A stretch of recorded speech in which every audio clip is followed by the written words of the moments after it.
for attending this press conference. I saw a letter from former President Granger, and it was sent to the editor or the editors of the newspapers. And it's titled, "Former President Granger Corrects Misinformation from Minister Manikchand." Now, I do not want to be unkind to President Granger. He served our country for 5 years, and we must respect that.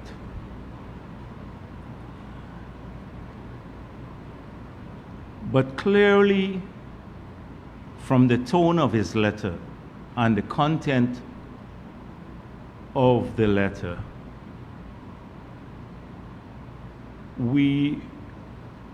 I believe that somehow when he processes his tenure, he has a very different view of its success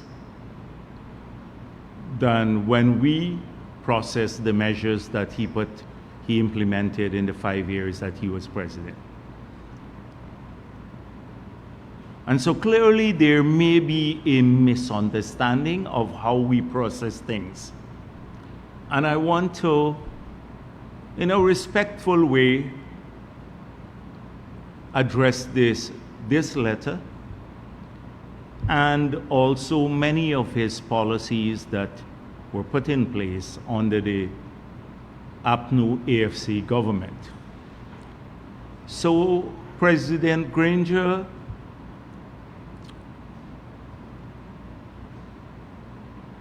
was upset that Priya Manikchand said that the 5B program that he implemented failed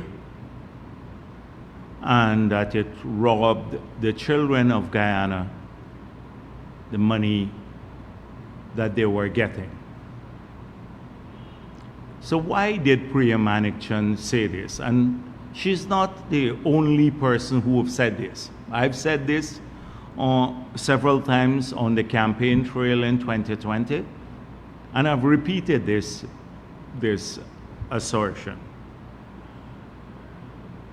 So in 2014, there were 167,000 children in public schools who were receiving a $10,000 grant. If you multiply 167,000 by 10,000, it gives you 1.67 billion per year they were receiving. The PNC, AFC, and APNU, when they took office, they discontinued this grant, claiming they could not afford it.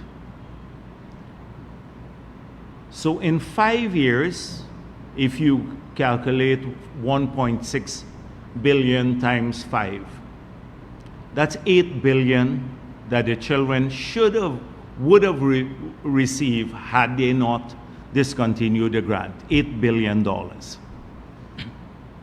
Instead, he replaced this with the 5Bs program.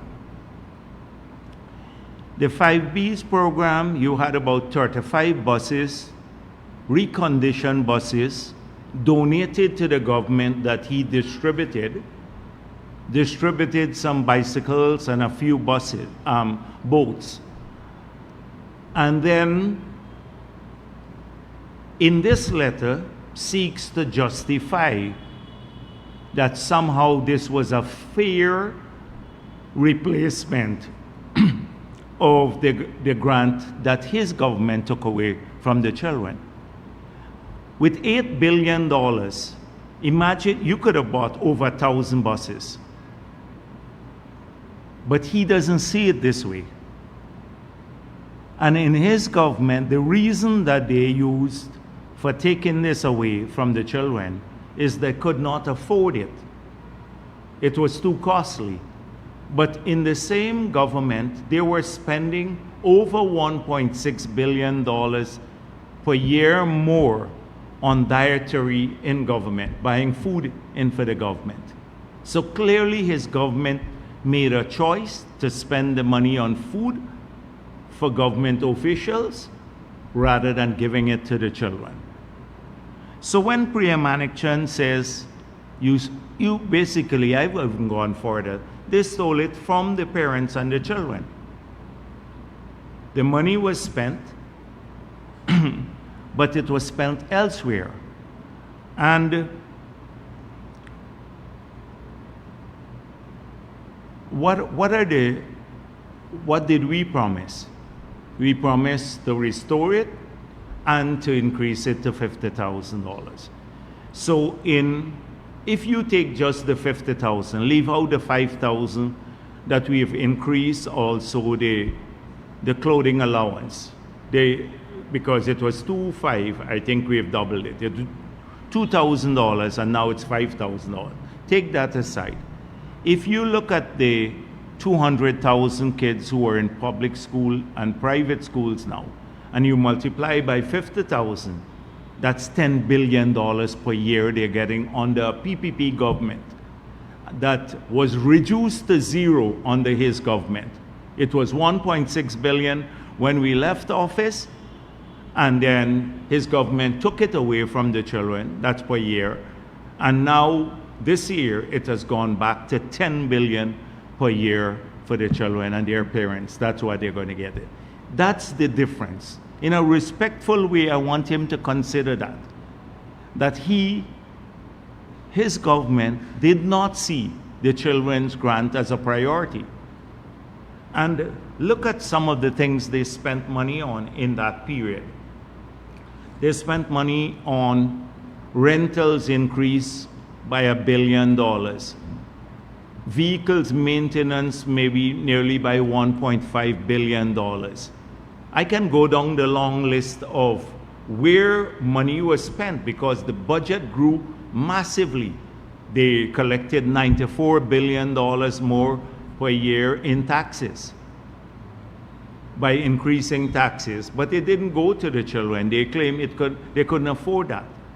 So that is why Priya Manikchand can proudly say today that his 5B's program catered for a few people, maybe few persons got these buses. But 35 buses donated can't replace the $1.6 billion that per year that you took away from the children.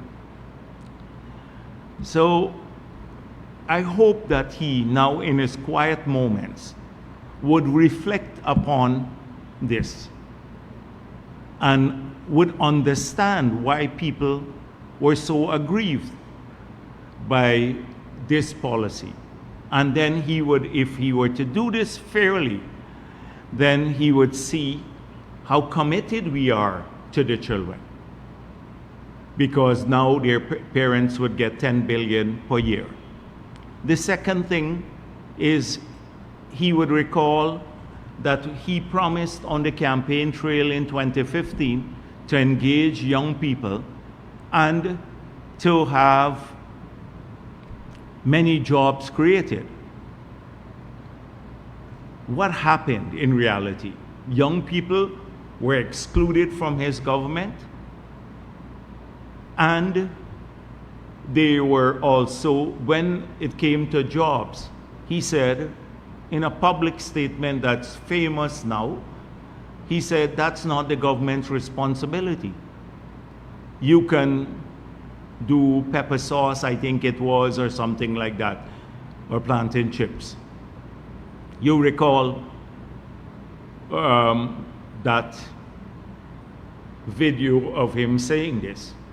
First of all, it's not the government's responsibility to create jobs.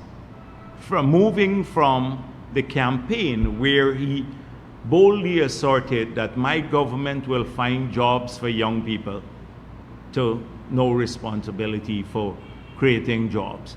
So he could, in the quiet reflection now, he would may realize why people were so upset with him. And then he campaigned also on a promise of lower taxes, both AFC and APNU, and then they increased a whole slew of taxes. They campaigned on not closing, expanding sugar, and then closing several estates and sending home 7,000 people.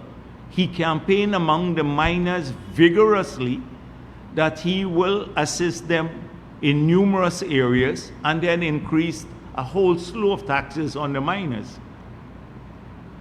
So I hope that he would look at it from the perspective of the populace, because sometimes people live in these cocoons and they think they did extremely well because they're surrounded by people who tell them this often. They don't go out on the ground like we do, like President Ali does almost every day. And he gets feedback directly from people on the ground where they can criticize you.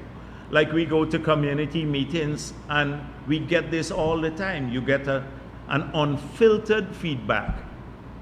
But in his case, he was so aloof, surrounded by a government that was itself aloof. He probably never got a feedback, and they told him, you did a great job. The fact of the matter is that we declined in every area, in every single area. They made a mess of everything, including the oil and gas negotiations. And if you listen to them today, you would think they signed a great deal, the 2016 PSA, because they have a way of revising history. And so his letter to the newspaper complaining that Priya Manikchand was unfair to him and that we are campaigning now, that is why we're distorting facts. It's not that we're distorting facts. We made promises to the people of the country. They are outlined in our manifesto. We kept our promises. We kept our promise to the children of Guyana. You did not, President Gray. He did not. And so this is something that I wanted to draw attention to, because somehow if you listen to the opposition, when they speak, they think they did a great job in the 5 years that they were there. But when you actually measure the success using objective criteria and metrics, you find that it was a disastrous period, a disastrous tenure in government. But they live off the anecdotes and the self-praise because they were in these tiny bubbles. And therefore, they campaigned with the greatest confidence about the great tenure that they did, when people were just losing welfare and they were losing everything else. You would believe that they took away the free water from the pensioners because they love the pensioners. They would actually try to spin a story like that they had to take away the water subsidy from the pensioners, or the electricity subsidy that was there in 2015 for the pensioners, because they love the pensioners. And they had to increase taxes because on the productive sectors, because it was for the good of the productive sector. So when you buy equipment, you had to end up paying VAT, which wasn't there before, because that was the right thing to do for the productive sector. Of course, the people in the productive sectors of the economy didn't see it the same way. And that led to the shrinkage of output, economic output. So bubble and causes them to be very arrogant about their tenure in office. That is why they've never taken responsibility for the disastrous 28 years and then the 5 years and the lack of achievement. And so I wanted just to, using this letter, to make that point. And it's not I'm a political person, but it's not a political point. I'm just urging him in his the spare time now that he has, and he has a lot of it, to think back to all of the promises. Read back your own manifesto. Just read your manifesto of 2015 and then look at what happened in 2020. Here is a person who campaigned on accountability and that he restored local democracy to Guyana. You remember that? And tried to steal elections. They tried to steal elections in 2020. Campaign on decency and constitutionality, and had the most breaches of our constitution for any president in the history of Guyana. And I'm not speaking about minor breaches. I'm speaking about egregious breaches of the Constitution, like the unilateral appointment of the chairman of GCOM, moving away not from a clear constitutional provision, but from also 25 years of practice and common understanding between all the political parties in the country. He did that. And he also then violated a clear provision of the Constitution, kept his government in place almost a year after it should have held elections and demitted office by reinterpreting the clear provision that says if a government falls in a no confidence motion, you have to hold elections within 3 months. Those are serious breaches of the Constitution. So I hope that he spends some time on this.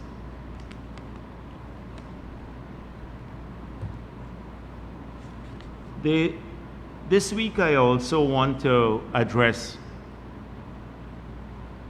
this.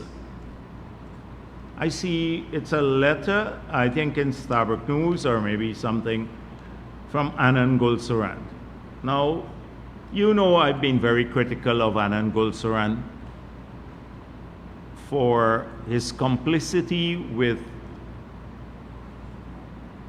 the APNU government in many issues in the past. But today I'm not going to dwell on those issues. I want to today deal with this differently. In the same tone as asking for reflection from former President Granger, I want to do the same with Anand Gulsarand. So his article is it not time for us to embrace a system of shared governance? And now, this issue has an uncanny way of surfacing just around elections and only when the People's Progressive Party is in power, about shared governance. And it will come from all of the forces. It just so happens that this time it's coming from Anand Gulsarand, but it will be repeated by the GHRA and TIGI and all of those other forces. The article was written in a manner where it urged, it was not accusing the PPP of anything, as the other articles. It was saying that maybe we should consider it. And that's why I wanted to approach it differently, because most of his writings have always placed the PPP as the obstacle to shared governance. So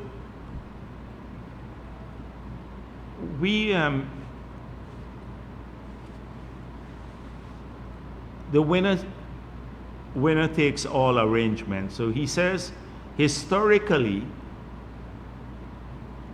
the People's Progressive Party, Chetty Jagan, said he'll move away from this system and that we should embrace it.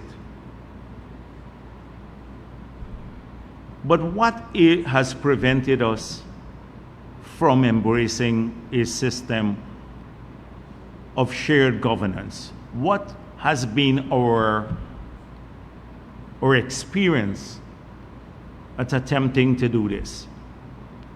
Years ago, when I was president, there was a paper called Towards Shared Governance, Building Trust Towards Shared Governance. Something along that line. And trust building is important for any system of shared governance to work, particularly at the level of the executive. In the absence of trust, there will be no movement forward. You just grind to a halt, because just imagine a cabinet that can't agree on basic policies. So we said, when the last time we had the constitutional reform, we said, how could we explore a system of shared governance at the parliamentary level, at the level of the legislature? And we put in place in the Constitution several features that shared power at the level of the legislature, which vastly differentiates us from the Westminster model practiced around the world, which is the winner-takes-all model. So if you explore what these are,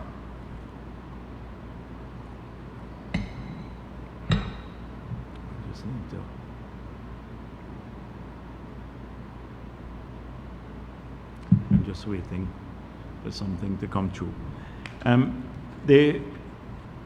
You would see that the 5 rights commissions were put in place. The Procurement Commission. For you to sit on any of these, you have to have 2/3 support from the National Assembly. No political party has 2/3 of the votes in the National Assembly, so it required collaboration to put together these commissions. We then, the 4 service commissions we put in place. I've dealt with this before.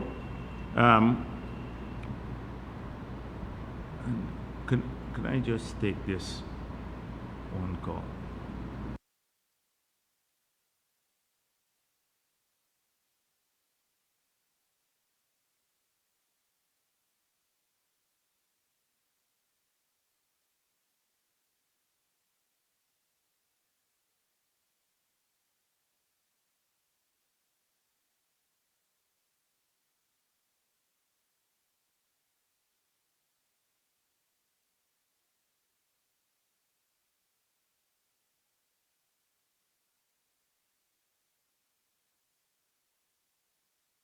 So I'm not going to today explore all of the methods that we've put in place, because they serve the Rights Commission, the Procurement Commission, the 4 service commissions, the Parliamentary Management Committee with 5 chaired by the Speaker. Before that, it used to be only the executive control the Parliament.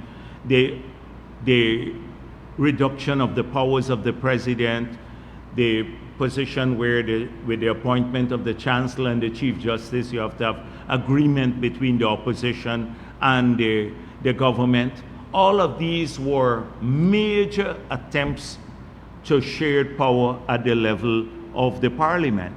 Even in the management, we put in place, apart from the Service Commission, 4 sectoral committees that would review government's policies in every area, in social services, economic services, foreign affairs, and natural resources. And we decided to rotate the chair of these sectoral committees in the parliament, unlike even in the US system, where the majority group in the parliament,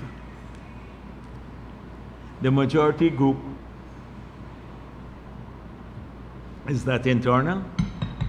The majority in the Congress in the United States would chair all the committees. We rotate the chairmanship.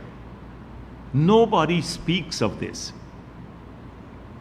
This is, you show me a country where they have gone to this extent to include the opposition or to give the opposition a voice. We have a unique constitution, and many of the measures that we put in place are not in the constitutions or the laws of most Commonwealth countries, because we recognize the need to share power at the level of the legislature, and that's being done now. I suspect they're all talking about executive power sharing, but we made it clear, and I hope that Gulsaran and the others, in a clear assessment as to why executive power sharing will not work in the absence of trust, and would examine the conditions that the PPP said we set ourselves to explore this even further.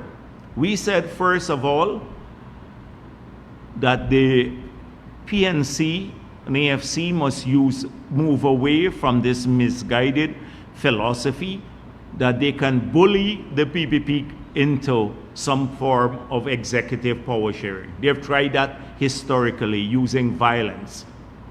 That's one. They have to move away from that notion, because we don't respond well to threats of violence or bullying. We're a political party that fought for the freedom of this country for a very long period under very difficult circumstances to respond to threats of violence. And they have historically used that as a case for executive power sharing. The second precondition is you have to move away from rigged elections. Rigging elections to get people's support, or not to get their support, to get into power. The PNC has never disavowed their history. They've never admitted to this, what is known to the entire country, that they have sought to rig the elections. They've rigged the elections in the past, and they sought to rig the 2020 elections. Even now, they're living with the fallacy that we stole their mandate in 2020. So they're unwilling to accept that fact. There is no moving forward with that kind of mindset. And the third condition is moving away from racism as a mobilizing tool. That's the only thing that they've utilized. Of course, there should be other conditions, not like what they're trying to do with the AFC, share spoils in government. That's what they're trying to do. Who will get what? But you have to agree to a joint program for the development of the country and for the growth and prosperity of the people of that country. That's another condition, a joint program. So these are important prerequisites that we have laid out in the past as the basis for which we to explore some form of power sharing at the level of the executive, to explore that. And if you don't have trust, for example, in the city council one time we agreed that we will rotate the mayorship. APNU took the first turn, and then when our turn came for Philomena Sahai Shuri to become the mayor, they reneged on it. It is that track record that bothers a lot of people. They're untrustworthy. So if you can't look at the gridlock we have in Parliament over some basic things. If you bring that same gridlock on a daily basis to the executive, it's a recipe for paralysis at the level of the executive. That means nothing gets done. We can't implement policies for education, healthcare, housing, water, because it would be constantly marred in controversy and lack of consensus, and the people will suffer. So we are not going to explore an arrangement where we can deliver on the promises that we made to the people of the country. Like we made promises in 2020, we have to fulfill those promises. We can't go and say to them, well, APNU block us from doing it. Because then they would say, well, why are you there? So for all of those people who are coming up with this new model, which often comes around election time, shared governance. Let's share governance and let's share power at the level of executive. So we already do share governance. We do that. Now we have done that. At the level of the judiciary, the two top posts in the judiciary have to be appointed substantively only through agreement between the government and opposition. At the level of the parliament, I've outlined to you all of the features, not in a detailed way, but we can do so at another time. But how we have moved away from a winner-takes-all system at the level of the parliament. But the executive level, you have to be very cautious. And then on the PPP level, we do share governance at the level of the executive. About 6 or 7 or maybe more of the members of the current cabinet are not members of the PPP. They're civic members. They're not card-bearing members of our party. But they came to us with the understanding that they will subscribe to our manifesto, our program, and that they will be respectful of people, they will be respectful of democracy, freedoms for people. They're not going to steal elections. You're not going to campaign on the basis of race, that we're a multi-ethnic party or a multi-religious party. They came to us on that basis, as a result of which they are part of the executive at the highest level, but they're not party members. So we do practice some form of power, shared governance at that level, but it's on the basis of people it's with people who are like-minded, and people, and look at the diversity of our cabinet. It would tell you a lot about the PPP. So that's how I wanted to deal with this. These recurrent calls that will come up from now on about shared governance, because you're going to get them from every other group, and they all blame the PPP. They don't look at the people, because they're pro-PNC outfits. They don't do any introspection. And maybe it's time for the introspection to take place from their side.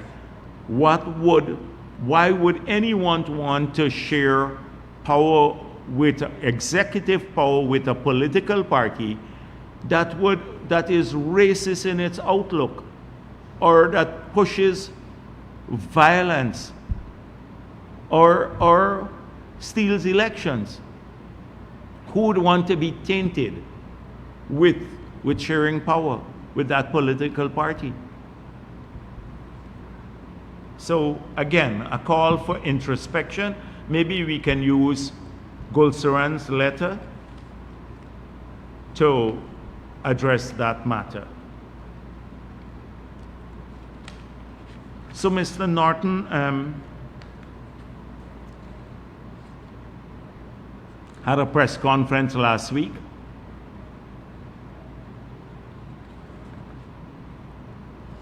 And there are three things from all of the talk that I don't know how long he spoke here, but clearly less than what I do at my press conferences. But I can glean three major themes here from all that he spoke of. He said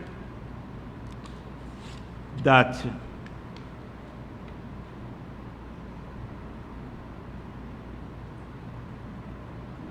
Adriana Young did not drown. He said that it was murder, or maybe that's the reporter, but he didn't disabuse. He said that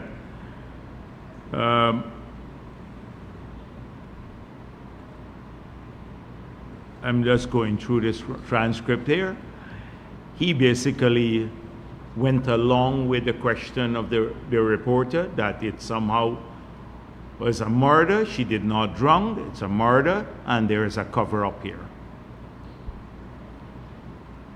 So it just tells you a lot. Now, we about Mr. Norton himself.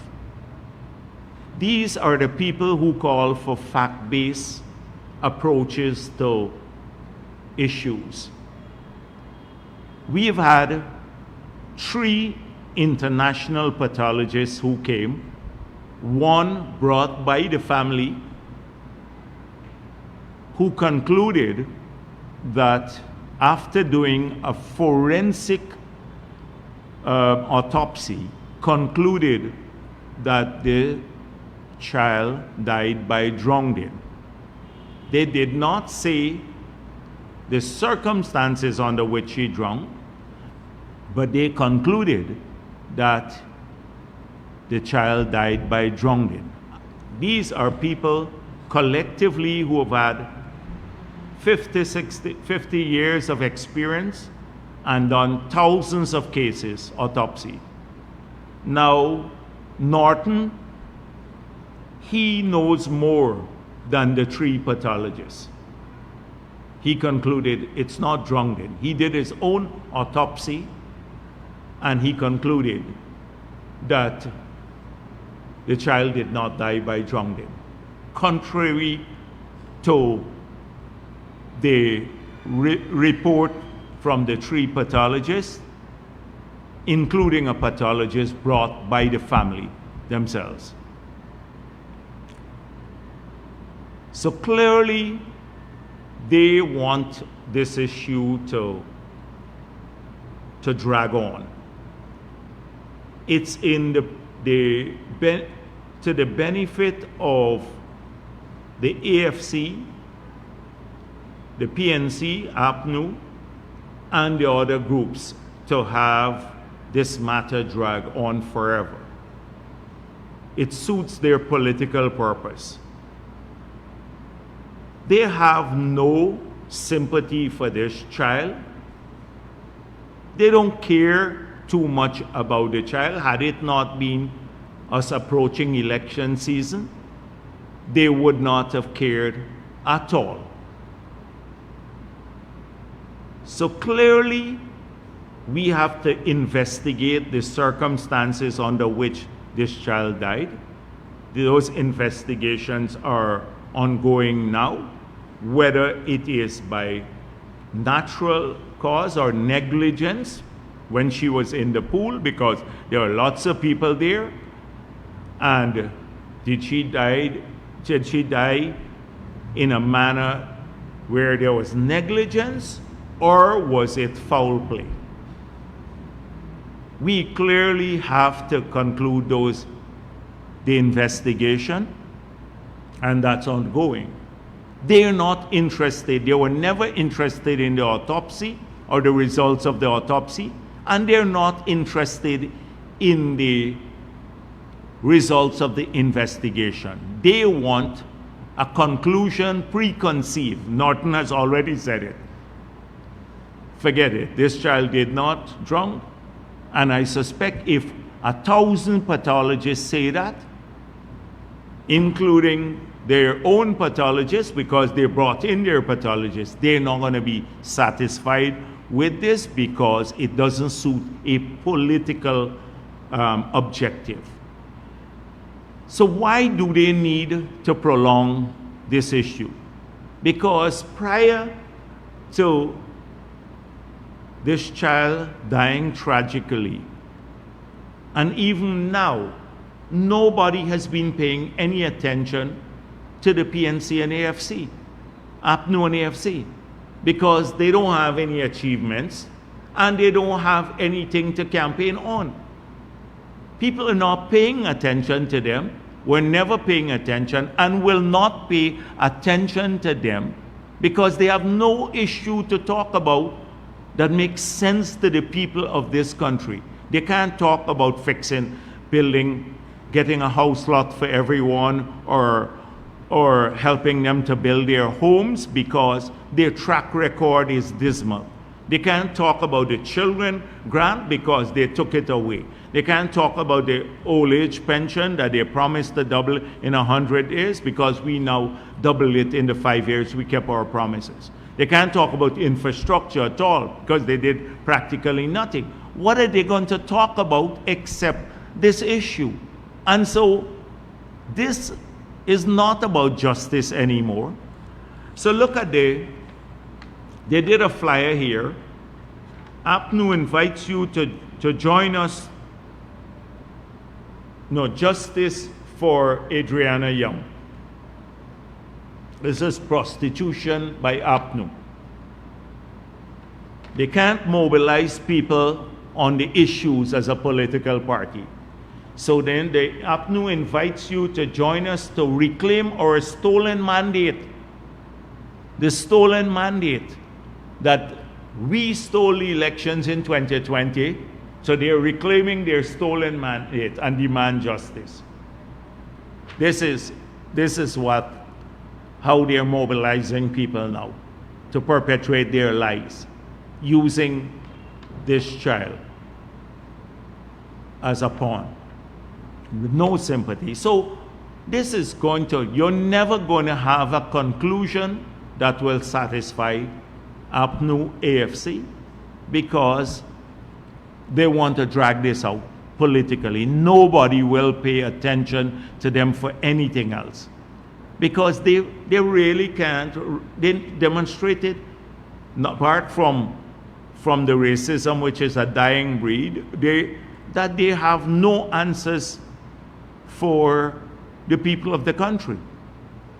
So the instability and violence and all of that, that's why they're hoping to make people feel uneasy.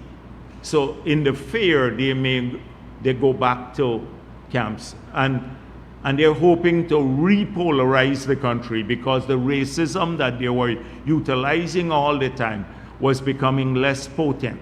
So they're using this issue to try to polarize people back again along racial lines. This was never a matter of race. The whole country was upset with this child's death. We're all upset about the misleading statement that the police gave. I condemn it right here from the first day, when they found the body, minutes after they found the body. I call for accountability on the part of the police, saying how if you saw this child, you have a video of this child leaving, how did the child get back into the pool? That was my first press conference minutes after the child was found. It was never about that. But they are trying to hijack this tragedy to make it political because they don't have anything else. They're not going to offer you jobs. They're not talking about creating jobs for young people or better education. They're only now reclaiming their stolen mandate. This is what they've been pushing. So the second major thing from his press conference, apart from him being a pathologist now, Norton, is something that we've always said, that there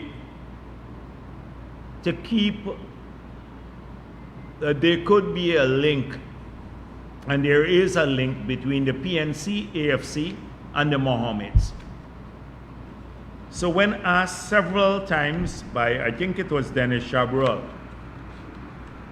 to disavow working with the sanctioned individuals, he refused to do so and tried to obfuscate the matter by painting hypothetical scenarios. What happens if the sanctions are removed?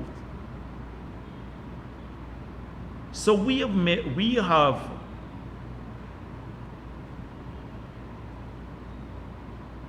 established that link.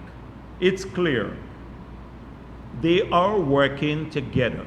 We saw evidence of this where the AFC activists around the country, from Charles Sugrim to the Ramaya to the man in the Essequibo Coast, they were all AFC activists who have been mobilizing for the Mohammeds. We've seen the meeting between Nigel Hughes and the Mohammeds. Nigel Hughes said at his meeting he needed legal advice from Trotman at the meeting, so I don't know what advice he needed, and political advice he needed from Trotman. What political advice, if you're meeting a client, a potential client, would you need by having the presence of Raphael Trotman at the meeting? It was all a lie. And for example, we've seen the link with some of the Tushaus who are avowed PNC members. They're the ones organizing, not the people there.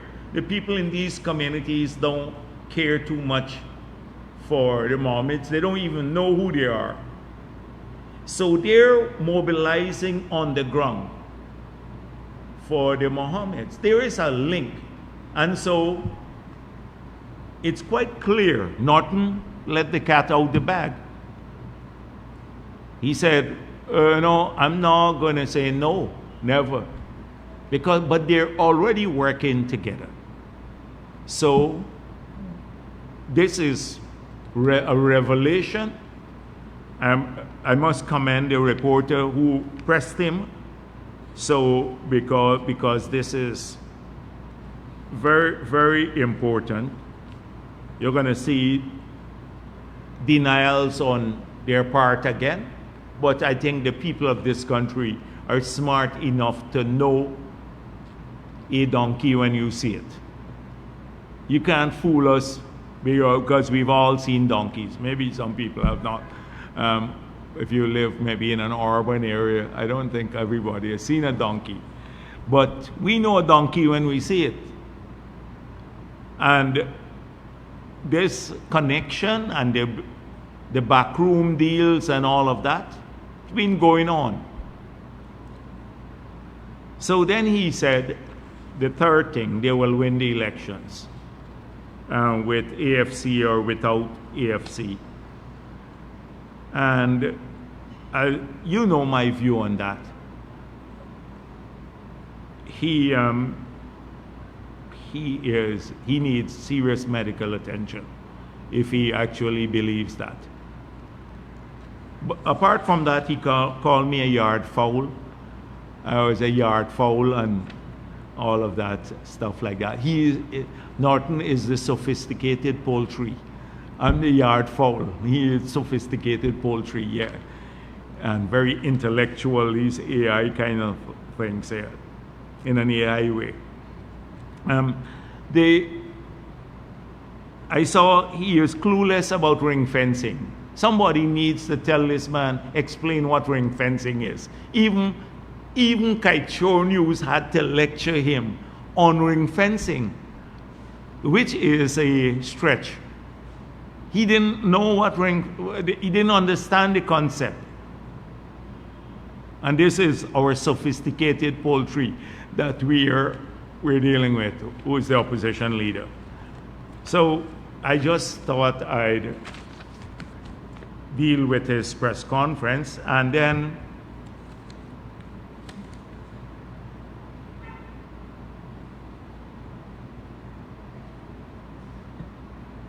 an interesting thing. No, so we asked people to submit their ideas for our manifesto. And I must say to you that it keeps growing. Large numbers of ideas have been coming in, etc. As of earlier this week, this is what we have so far.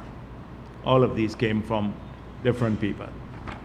A lot of them we've been already talking about and we plan to put in the manifesto, but we really appreciate this. So Norton decided to pull the same thing off. So he said, you can contact Norton on WhatsApp now and ask Aubrey C. Norton the question that matters most to you, your family, your future. So he did a little twist here. We asked for manifesto ideas for the future. So you have to ask Aubrey Norton as though he has the answers. So since he wants us to ask, maybe I could start by asking a few questions. So how about, when will you stop rigging elections, Aubrey? When will you stop supporting lawlessness? The second question. When will you take responsibility for when your party pauperized Guyana in the 28 years that led us to be the poorest country in the hemisphere, the most debt-laden country in the hemisphere, and the disastrous 5 years? When will you be taking responsibility for that? What about failing the Afro-Guyanese community in Guyana, the whole country, but failing the community that looked up to your party for leadership, and you have not provided any to these young kids who have, instead of trying to find a scholarship for them, like what we are trying to do. Earlier this week, I met with a number of young people from East and West Rumveld, and all of them, I said to them, I went through the room, asked them if they're studying, I brought Minister Hamilton to the meeting. We talked about training programs, the gold scholarship, improvement in their lives. They talk about housing, what kind of help in the future they can get. That sort of conversation we've had. We went to Lane Avenue 2 years ago. We got 60-something of the young ladies to go and get trained in different area, a lot of the young men there. We went to Sophia, we launched a training program too, like we're doing across the country. That's the conversation we have with people when we go into these communities. For them, it's all about the PPP will discriminate against you. You don't apply for the scholarship, you're not going to get it. Negative all the time. We have to go and protest for something. Protest. The mindset not to own things and acquire things, which we try to instill in people. We want you to own. I said several times at a meeting, you got to acquire things in life, not to go on rent. Now, we want you to own a home. That's the kind of thing. They've failed the Guyana, but the Afro-Guyanese community. When are you going to take responsibility for this? So, if these are just some of the questions. I'd love, since he wants me to ask Aubrey Norton, I started off with the first few questions to him. But people now, they saw their own polls. Let me tell you, they've done polls. They've seen their polls. I've had indications of what the polls are. He is disaster. Nigel Hughes doesn't fare much better. People don't, AFC, APNU, they associate them together. And they were together and they may come together again. But people associate them with the period where nothing happened in the country. So they know they will have a disastrous showing at the elections. They know that already. That's why they're getting so desperate and have to capitalize on trying to polarize the country again using this child's death. This is why they're doing it, because they've seen the polls. So Aubrey, I hope you will answer my questions. I'm the first to use his WhatsApp. I didn't use it. I may call and type this into his WhatsApp thing, these questions there. But it would be good to do this. And why wouldn't you've had Amna Ali in your party for 50 years. He didn't show up at the wake nor the funeral. What kind of vindictive, small-minded leader are you? This is a former general secretary of the party. That's another question. Yeah, let me ask him since I'm asking Aubrey Norton. Vindictive, small-minded leader. You know, for that. And it's not like she ever left the PNC mentally. I did not know Amna Ali very well because I did not engage in many conversations with her until maybe 2020 or so. But from 2020 to 2025, although she was dissatisfied with what was going on in the party and Norton's leadership, mentally she didn't leave the PNC. And she grew up like maybe as a young girl in the party. And this guy, through his vindictiveness, and didn't show up. What kind of leader are you? And you were talking about unifying people and all of that sort of thing. So he is a small-minded leader. And just imagine a government headed by Norton. Just imagine a government headed by Norton. Well, I can't imagine it, because it's not going to happen. I've seen a number of people talk about the foreign currency market.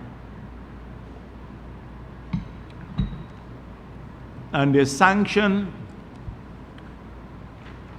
individual posted that we must allow him to continue smuggling to keep the foreign currency market in equilibrium. Well, it's warped logic, and it's utterly stupid. So I just wanted you, since we're dealing with fact-based stuff, now we can pass these things off as a joke.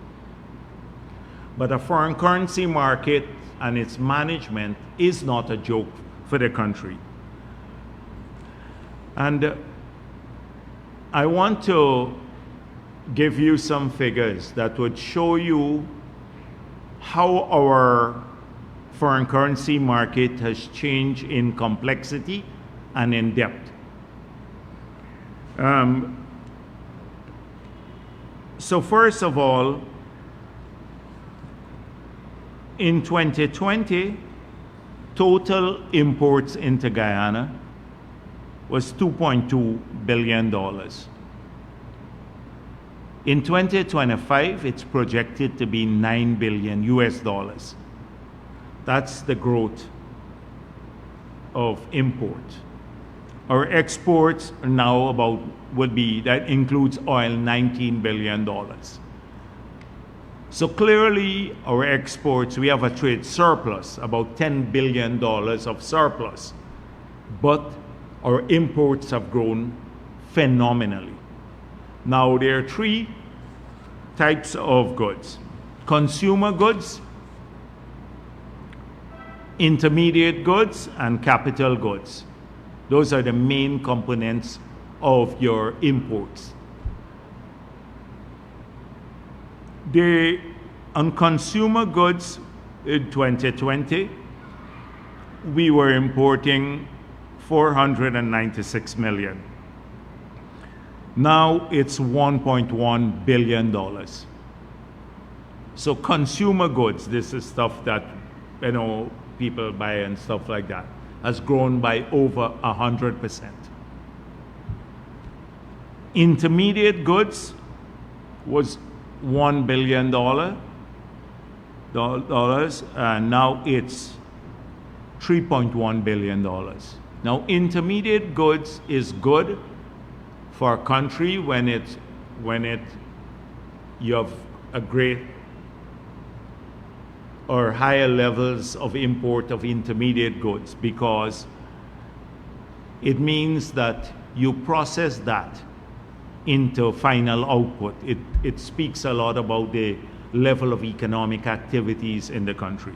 And then capital goods have grown from 690 million to 4.7 billion.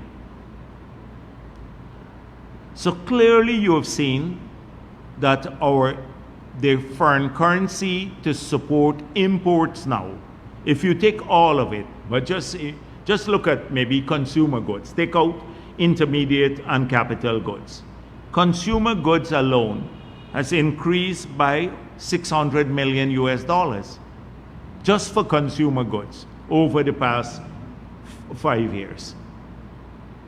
And when you add the others, you're talking about nearly a 7 billion increase in total imports. So you have to find a foreign currency for all of this. As I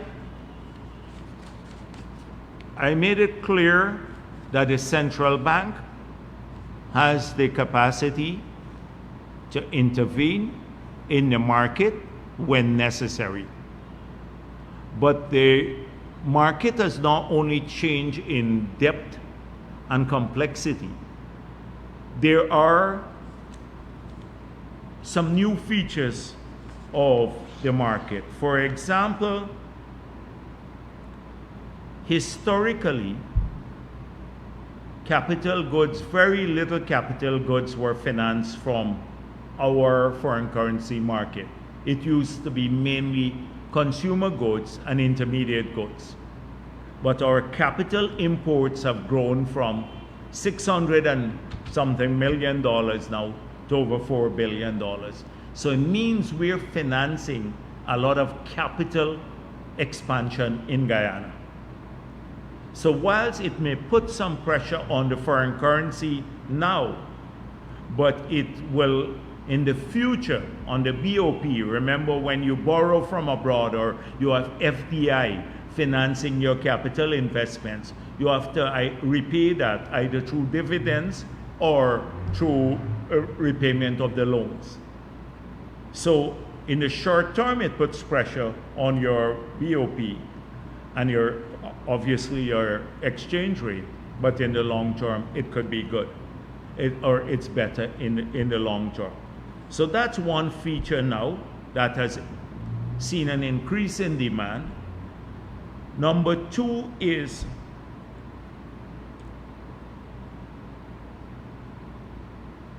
the Trinidadian demand. So this is happening through several places, and we're looking at this now.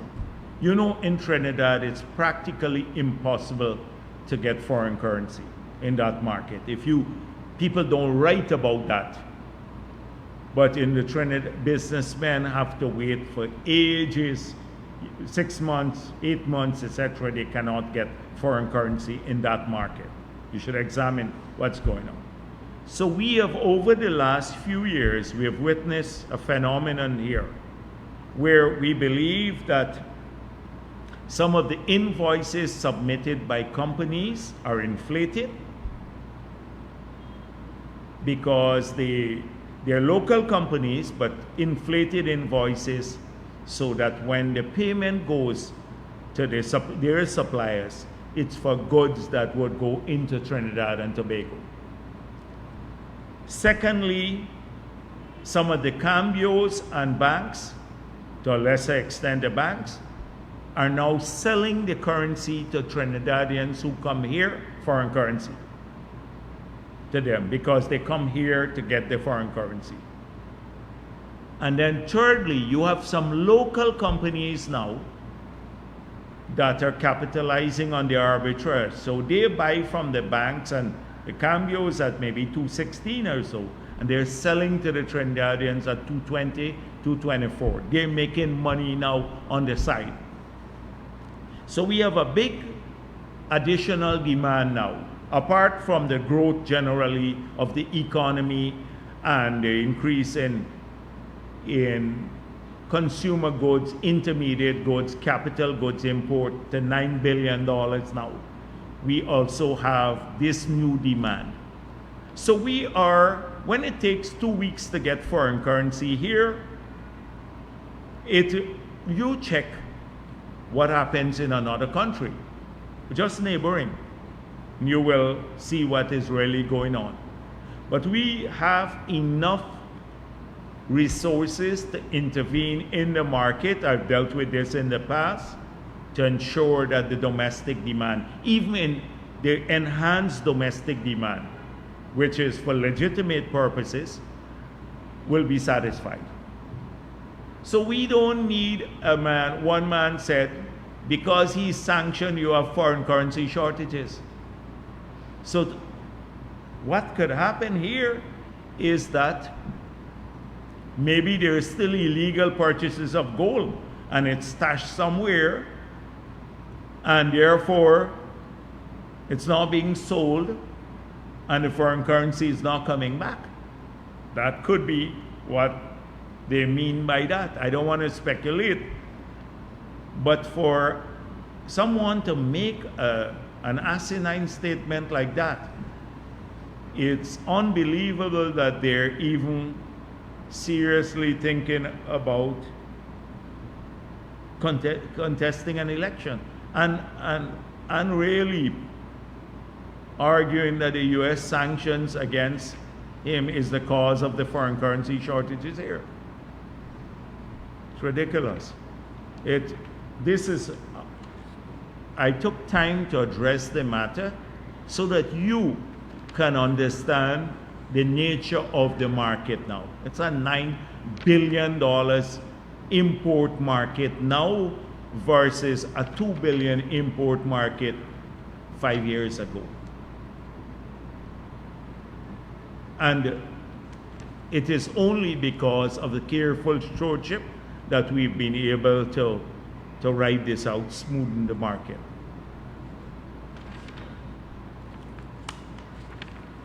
You can get these figures anywhere. And I hope people who are writing about this do it from a fact-based perspective. I mean the serious media, not those. I just wanted to show contrast again, because there's so many things we can talk about, achievements in every sector, which the opposition finds hard to do. So I just wanted to talk about an entirely new area that we have been giving leadership globally to. It's in the area of sustainability. So if you're contrasting political parties and looking at track records of political parties, because that's what you have to do when you contest elections, you have to look at track record. So what is APNU track record on sustainability? So President Hoyt announced the Iraq some years ago, announced Iraq, but no funding for it, just made an announcement. And then Granger took about $2 million of money we had earned through the LCDS to develop his Green State strategy, which was about basically planting trees, couldn't earn anything. And he didn't develop it indigenously. He contracted UNEP, GGGI, and the others. That's the Global Green Growth Institute, United Nations Environmental Program, and a series of consultants to do this. So this was a consultant-driven document. He planted some trees in Bartica, 2 trees in Mabaruma that he flew in to plant, and that was their Green State. Took the solar panel that we bought for the Amerindian communities, put it on State House. That was their Green State strategy. They then promised that by 2025, we would supply 100% of our electricity will come from renewable source, but kill the hydro, so left us with what Pato left us with, you know. No project to accomplish it. That's 2020, nothing to start. That's their track record on green growth and sustainability. So what's our track record? Our track record has been one of the first low carbon development strategies in the world. We pioneered a carbon credit scheme. We got one of the largest. In 2009, we signed one of the largest carbon credit sale through a bilateral arrangement with Norway, and that is on a per capita basis. We utilize a significant part of those funds to accelerate the Amerindian land titling program. We use some of it we left a lot of it on the APNU because they were supposed to use it for the telecom expansion, particularly to the hinterland communities. We had about 85 million left that was supposed to go to the hydro that's being used for the solar program. Now, I can go down the long list of it. But how did we develop our LCDS? Did we get foreign consultants to do it? We got McKinsey and Company to do a study for us to look at some options. And we defined the options. What if we were to deforest, cut all of our trees down and left only 10% with the greatest biodiversity value? How much we would, and convert 90% of the forest into economic activities, how much we could earn from the alternate economic activities per year. And we said we came up with an equity of about a return of about between 500 million per year to about $2 billion. And we said if we can get a program, a global program, that would compensate us at 500 million per year to maintain our forest cover, then we can outcompete alternate use. So we are building a theoretical model. When we built this, we started building this model. Globally, even the NGOs were opposed to forests even being part of a formal trading system. It's still not part of the formal compliance market. We're now pushing to get it as part of a compliance market. Everybody was opposed to it. And we demonstrated using the model that we could outcompete alternate use of the forest, that they had a cost curve using one of the lowest cost abatement solution, which is avoiding deforestation. And as a result of that, I don't want to go into all the details. I'm going into too many things here already. But we develop it indigenously. We then had consultations in across the coast. If you look at 2008 or so, consultations, hundreds of consultations across the coast in the hinterland community. We then had text messages going out to people. We put up a website. That's how we develop our model. Our people were integrally involved. We set up a steering committee that I chaired that involved young people, the women, the indigenous people's organization, the people in the forestry sector, the miners, and we met once a month to ensure that we move forward on the model. It was an indigenous Guyanese effort, and we came up with a product that is still now used as a model many parts of the world, because we did it on a sound theoretical foundation, and we demonstrated how forest carbon or avoided deforestation or reducing the rate of deforestation can be one of the biggest, lowest cost solution for climate change, because deforestation and land degradation still contributes about 16% of greenhouse gases. We did this all on our own. This was a PPP developed model, but with the help with a lot of local people. We earned from it, and we utilized the money for Ghana. We came back to office now after 5 disastrous years where nothing happened. We then went back, started working again. We got the architecture for REDD+ transaction to certify our credits. It took nearly a year and a half through the COVID period. We worked at this. International certification, our entire forest, where we were the first country to have a jurisdictional scale certification. Our entire forest was certified. No country in the world had that. We then restarted a program for the sale of forest carbon. We got the carbon credits, 30% of our carbon credits sold for $750 million. It's the best deal now available in the whole world, because we got we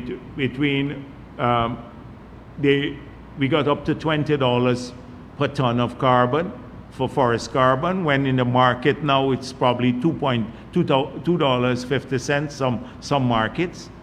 Of course, even recently we sold some into the Courtier market, and we got some good prices, but small quantities.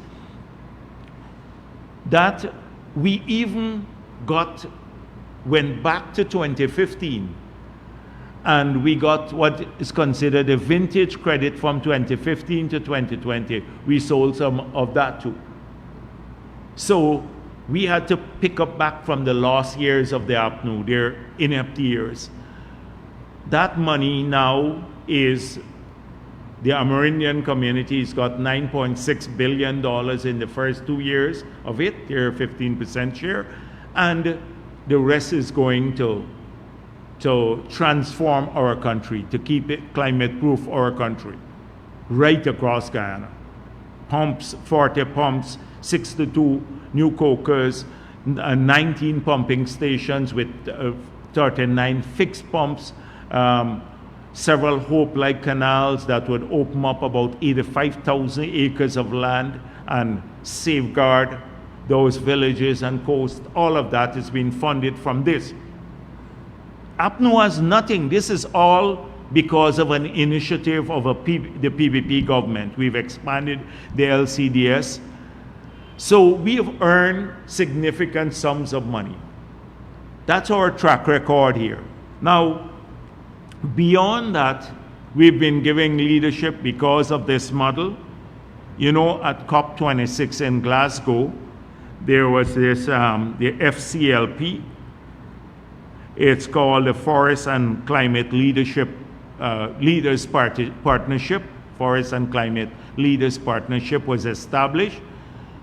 That was to reverse and halt deforestation and degradation by 2030. Several countries subscribed to that. We were elected as co-chair with the UK. For the past several days now, they have had a meeting in Guyana, the FCLP.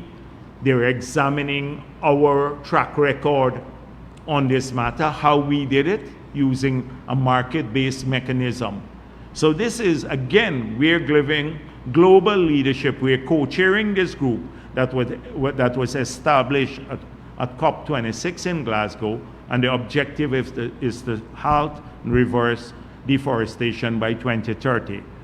And people are studying the Guyana model, and they're in Guyana for that purpose, how to explore initiatives there. So I'm extremely pleased that we're also giving leadership in this regard globally. Then, as you know, the Global Biodiversity Alliance will have its first summit here in Guyana in July of this year. And again, I think because of our model, they wanted to host it here. So our success with carbon-related forest, carbon-related financing, we're now trying to see if the same approach could be used in biodiversity financing. Since we started off, when we were building this model, I remember us doing a paper with some staff at the Office of the President on looking at payment for ecosystem services. At that time, we were looking at water, biodiversity, and other services outside of the forest carbon services. So now we're returning to this here. We're looking forward to sharing our experience with carbon financing and see if we can't utilize the same experience to get more funding to go into biodiversity conservation and protection.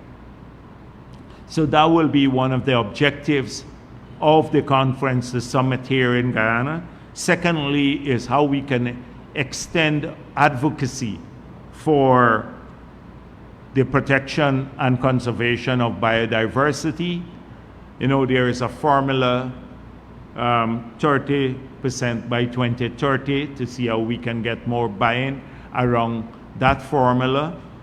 We are already doing work now to implement that in Guyana. Then to try to see if we can come up with a common global platform for monitoring progress on biodiversity, because they have many monitoring tools, but we need a global unified platform that would give us the same results. That would be the third objective. And then of course, seeing if we can bring together, work at unifying the three conventions. We have, in our new LCDS, we have expanded the scope now to cover not just forest, but biodiversity and water management. So there are three conventions basically, one on desertification, which deals with water, UN conventions, one on biodiversity, and then the UNFCCC convention to deal with climate change. So how we can bring these together, because they're related, and they all point to sustainability. So you have to look at sustainability in its multifaceted forms. So we're looking forward to giving global leadership again on these matters. And also earning for our people. The Amerindians are now getting billions of dollars from this. We're funding almost all of our drainage and irrigation and flood control and water management in the future from money there, not the taxpayers' money. And we're preserving our forests at the same time and our biodiversity. So multiple objectives. You let Nigel Hughes tell us what the AFC has done or will do. They have no clue. In fact, they tried to block the funding from Norway. They are Norton too. And not Norton, but the PNC. They've had no track record on it. Absolutely none. So when you contrast the political parties and leadership, you have to look at all of these things. That's one area. I just wanted to mention it. And I'm hoping Norton will address this in great length to what his party did over the 30 years, maybe 30-something years in this regard. Outside of signing conventions, everybody signs conventions, all the parties go to a conference and sign conventions. We have made this work for Guyana. We have made it work for our people. We have earned from it. We've created opportunities. We have utilized the money earned. Now we're getting 35 megawatts of solar panel from money earned there in Linden, Essequibo, and Berbice. That's being implemented now, where the Amerindians have seen accelerated land title from the same resources too.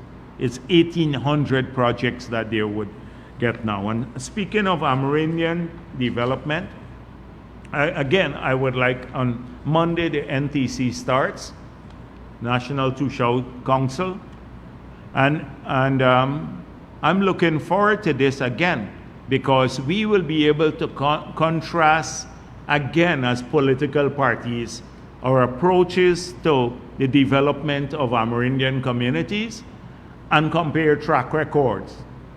So I want the APNU to say what track record they have in these areas, because I know we've increased the land titling from about 5% of Guyana to about 16.2% of Guyana. That is through land titles. The activity is ongoing. That is one of the big achievements of our government. 2, we passed an Amerindian Act that gave subsurface rights for small and medium scale mining to indigenous communities, a veto power over that. That gave them internal self-governance, basically. They can provide rules for their villages and enforce those rules. That outlined a procedure for assessing land issues, which is you have to be on a land for 25 years and a community of 150 persons before you can claim additional lands. But there was no rule before that, so communities that couldn't even move forward in this regard, that's part of the Amerindian Act. And there are many other features there. We then, under the PPP government, we created an indigenous in the parliament, in the Constitution of Guyana, an Indigenous Peoples Commission that APNU tried to water down. That's the second major achievement, or the third major achievement. I can go down the list on. So I told you about the 9.6 billion that the indigenous communities got in these 2 years from the LCDS funds that APNU and their surrogate APA tried to block.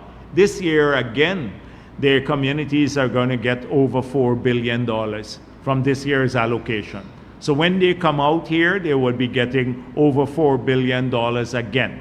Just imagine the thousands of projects that have been done. The first $4 billion or so did over 1,500 projects in these communities, and you see signs of it. So no other party has done that. They under the Amerindian Development Fund, in the past 3 years, we have spent over $3 billion in these communities.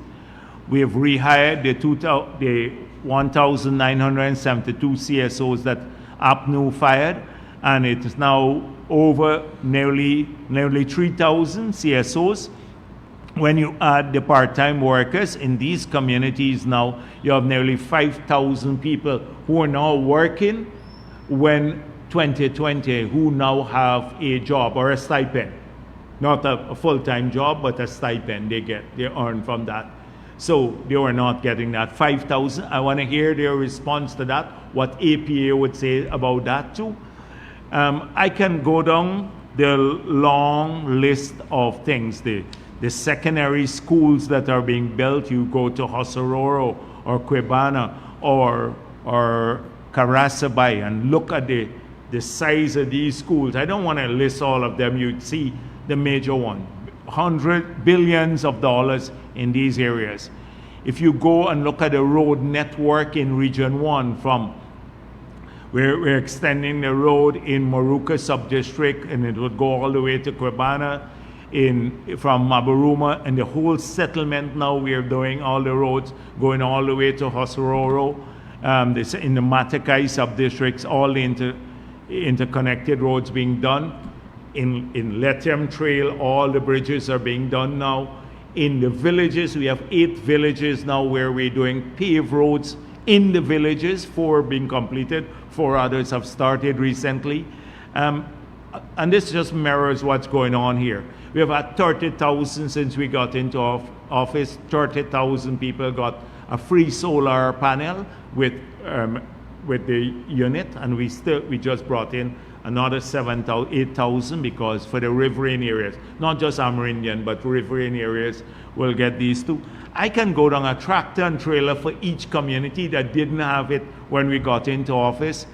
I can list hundreds of Amerindians trained in the police force as nurses who got jobs in the communities. I was just dealing with the ones directly in the communities, but elsewhere, I can go down a long list of things being done. So when people pop in these communities now and talk nonsense, we have a track record of these communities. And when we're in opposition, these communities voted overwhelmingly for the PPP. You think now that with our track record from 2020 to now, that suddenly they're gonna give up on the PPP? That what's the alternative? They know that.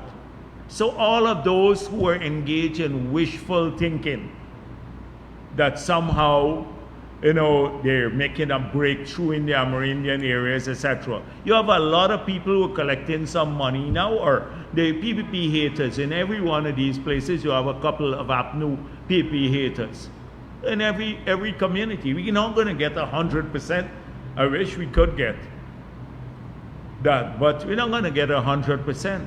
But we already got the overwhelming support in opposition when APNU was running in there and carrying in all sorts of things. What do you think now? The respect that the Tushaus get when they come out, you ask them about it. The help in their communities. I didn't even talk about training programs of women, the housing program alone. We're doing 300 plots in the Madhya sub-district. Madhya was not all Amerindians, but we won the township there. Every one of these communities have seen massive development. The children grant that they got, some of them got business grants, etc. So I can tell you what we did. Let APNU tell you. They'd have a hard time. The minister collected $2 million in stipend to fly into the Amerindian community, made one trip in and didn't receive, not stipend, they call it advance, and they didn't utilize it. So a lot of them took the money for themselves. They just would fly in and fly out back, never engage the communities. We've been engaging all the time. So I'm looking forward to the Starbrook News all week putting, oh, this community not very happy and all of that. The APA line all the time. APA is PNC. But they're engaged in wishful thinking like Nagamootoo. Nagamootoo resurfaced from his hole and he put out a story last week, oh, that the PPP will become a minority government. This crook, this guy, a crook, he squatted in the office for 5 months after the elections, was trying to justify the stealing of the elections. And if you listen to him, he's the conscience of the PPP still. He's the conscience of the PPP. And he's the conscience of Chedi Jagan, you know. They always call Chedi Jagan's name. And now advocating shared governance because we will be a minority government. But think about this. Just think, if anybody has any brain, they would analyze it like this. In 2020, the PPP won the elections from opposition. APNU controlled the army and police. They utilized the police in many ways, like at the GCOM building. We defy that. They spent $419.5 billion after the no confidence motion without parliamentary oversight.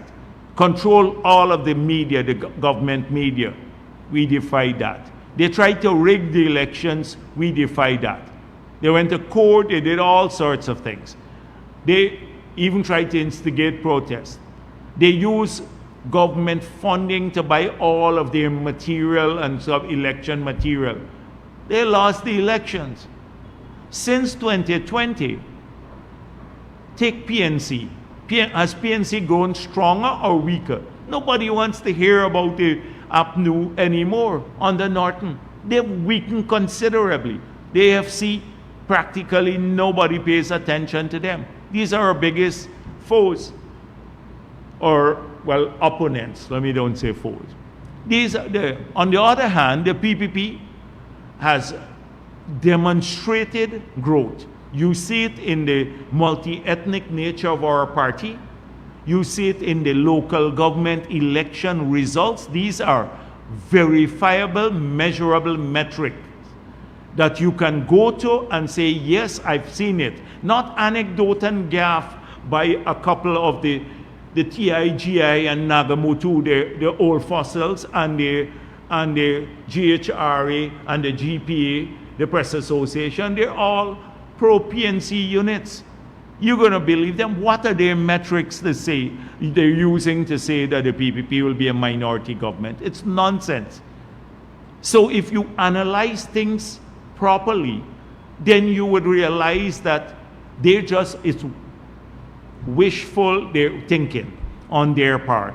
They're hoping that somehow that would scare the PPP to say, oh, let's share power. That's their objective. Let's share power now. And then Norton throws in his occasional threat of violence, and oh, they will not accept election results. What's new? When has the PNC ever accepted election results? Nothing new. Absolutely nothing. So my point is that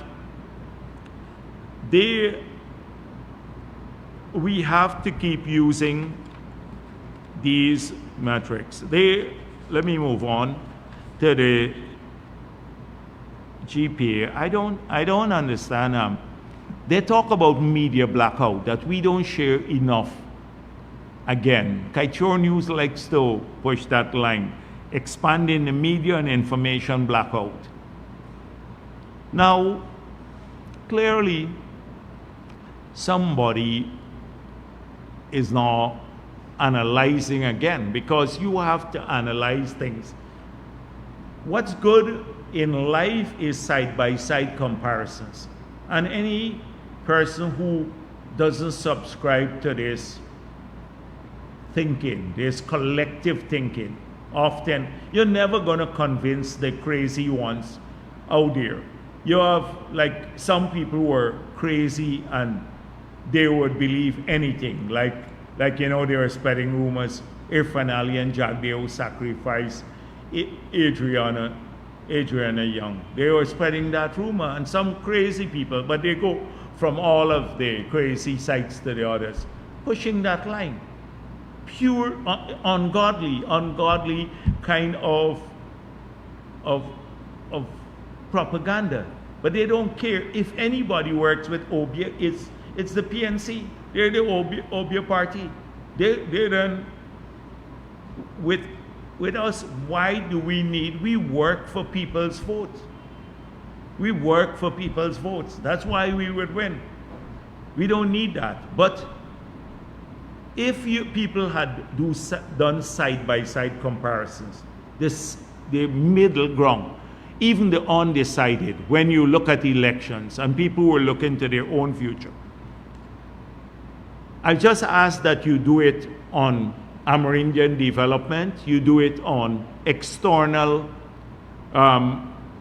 leadership and earning money for the country. We can do it on infrastructure, compare the two parties. We can do it on healthcare, education, side-by-side comparisons.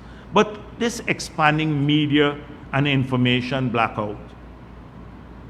Look at the oil and gas sector. Go and look at, for the 5 years on the APNU, how many times you had a press conference dealing with oil and gas issues. Not a single time.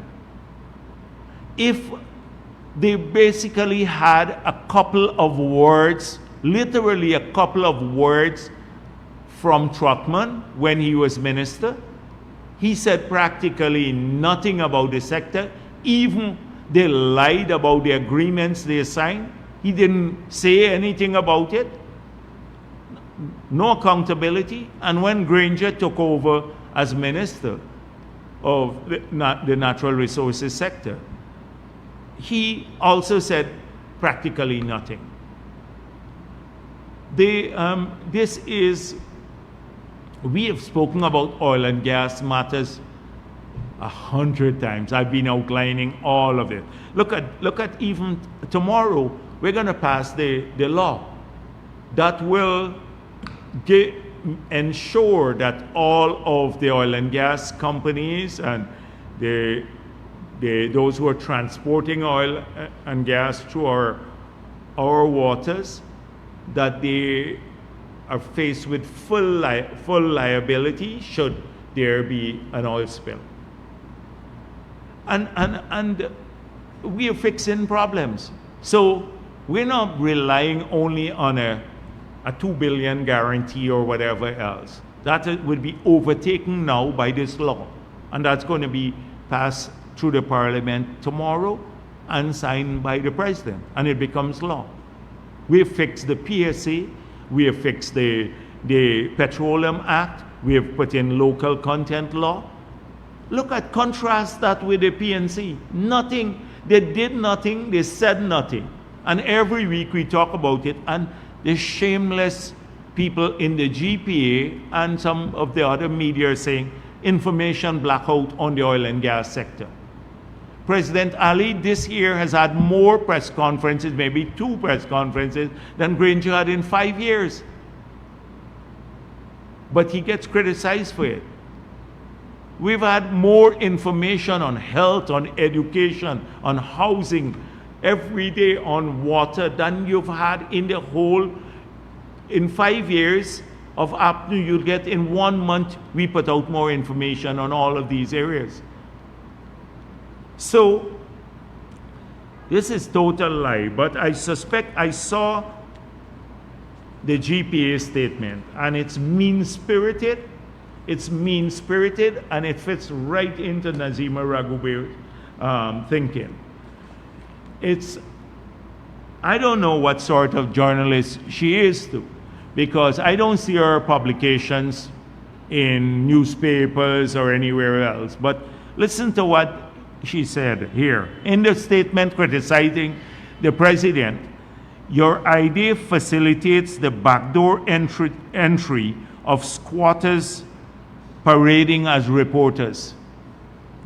This is in a GPA statement saying that the president or the president's idea facilitates the backdoor entry of squatters parading as reporters. She's talking today about people who have social media, are influencers, and have, website where a lot of people, or Facebook pages and Instagram pages where a lot of people go, and TikTok pages, go to get some info. This disdain for people who have a greater reach, and more people actually get their news from those sites. It's total disdain for them. You just imagine we were to say this, that they're squatters and that parading as reporters. So who, and anyhow, let me just don't go on. These people just infuriate me, because it's this, the unaccountable GPA.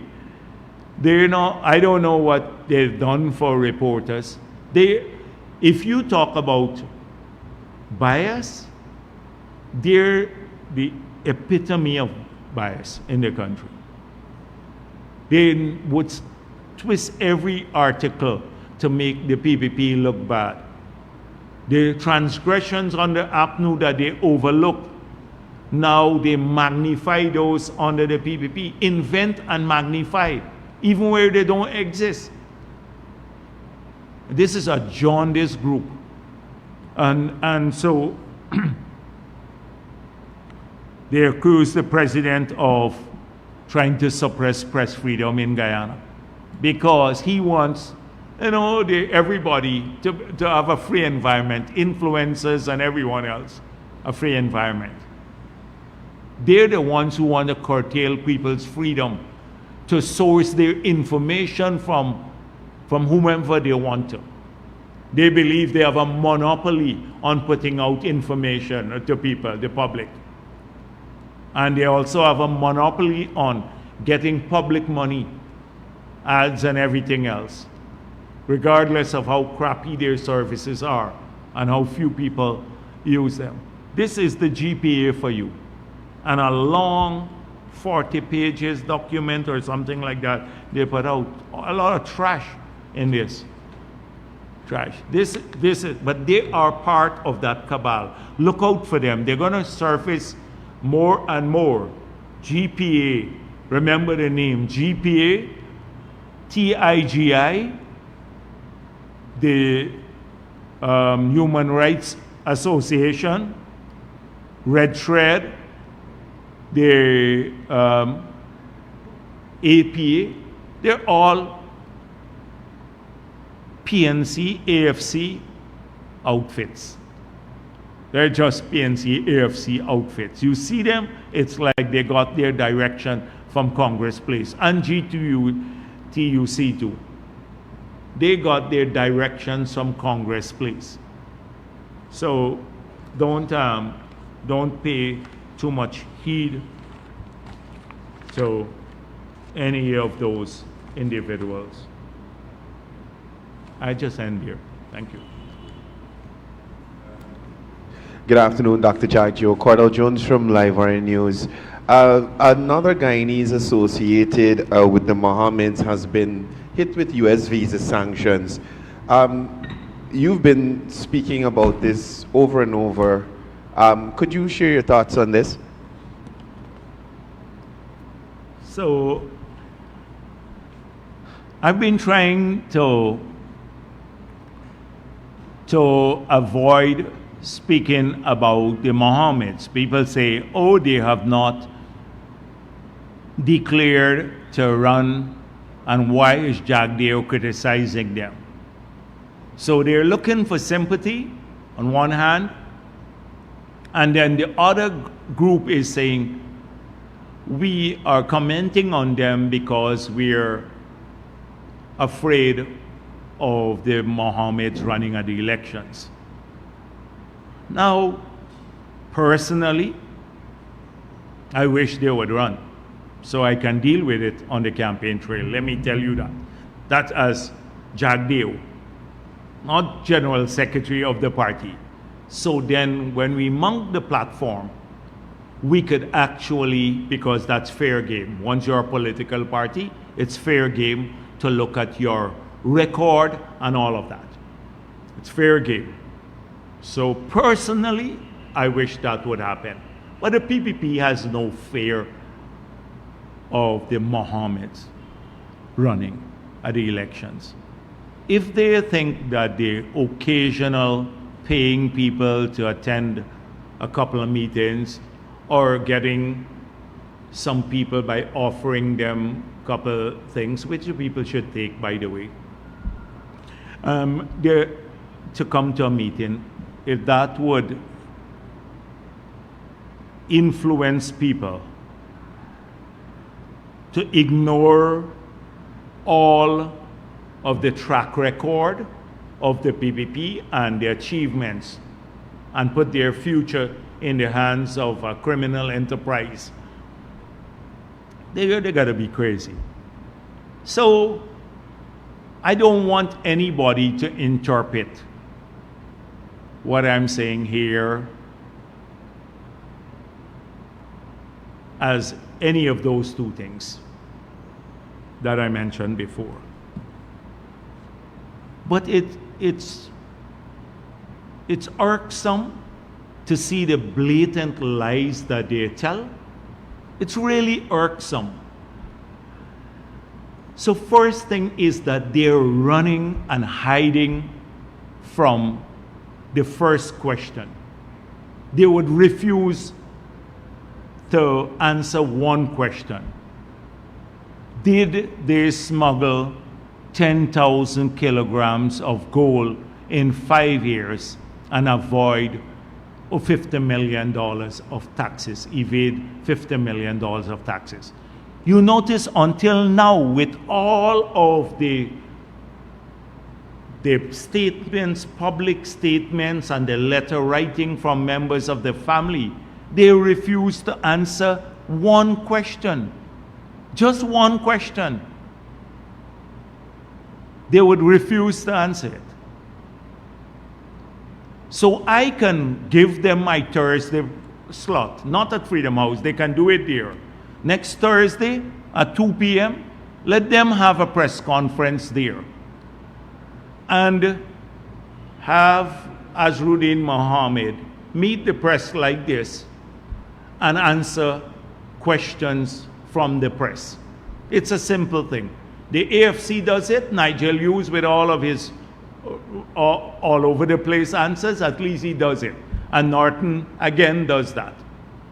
They're political entities, and they're critical of the PPP, but they at least I can respect them for facing the press. So just answer that one question. I'd give them my slot. I'd step down next Thursday to 2 p.m. and have you go there to have them host a press conference to answer that question. That's the first question. I can give you 4 other questions, but should they decide to host it, then that's fine. So that's the first issue. The second lie that they've been telling to people over and over, from the father and all of the other members of the family, that association with them doesn't have consequences, although the OFAC sanctions made it very, very clear. Whether you're a U.S. citizen or a citizen of any country, association with them has consequences and could lead to a law enforcement action. So they're saying, the father said, PPP is lying. There are people who lost their visas. Literally hundreds of people were associated with the PPP. None of the people associated with them lost their visas. But every person who lost their visa was questioned about the Mohammeds. not about the PPP, about the Mohammeds. So in this case, again, I was shocked, amazed to see how they're trying to spin the latest sanction. And you can call it whatever you want. You can call it whatever you want. Odessa Primus, and really, we should not. I'm sorry she lost her visa. I'm sorry she lost her visa. And that may not be the end of the world. And I wish her well. But they would have us believe. They said, first of all, they said, oh, it was not revoked, it was just canceled. And trying to point out some difference between revocation and cancel. And she self-canceled.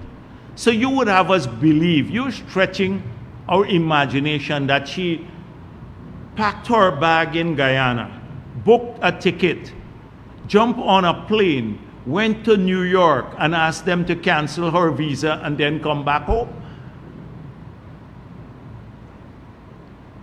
She could have gone into the embassy and asked for the cancellation right here.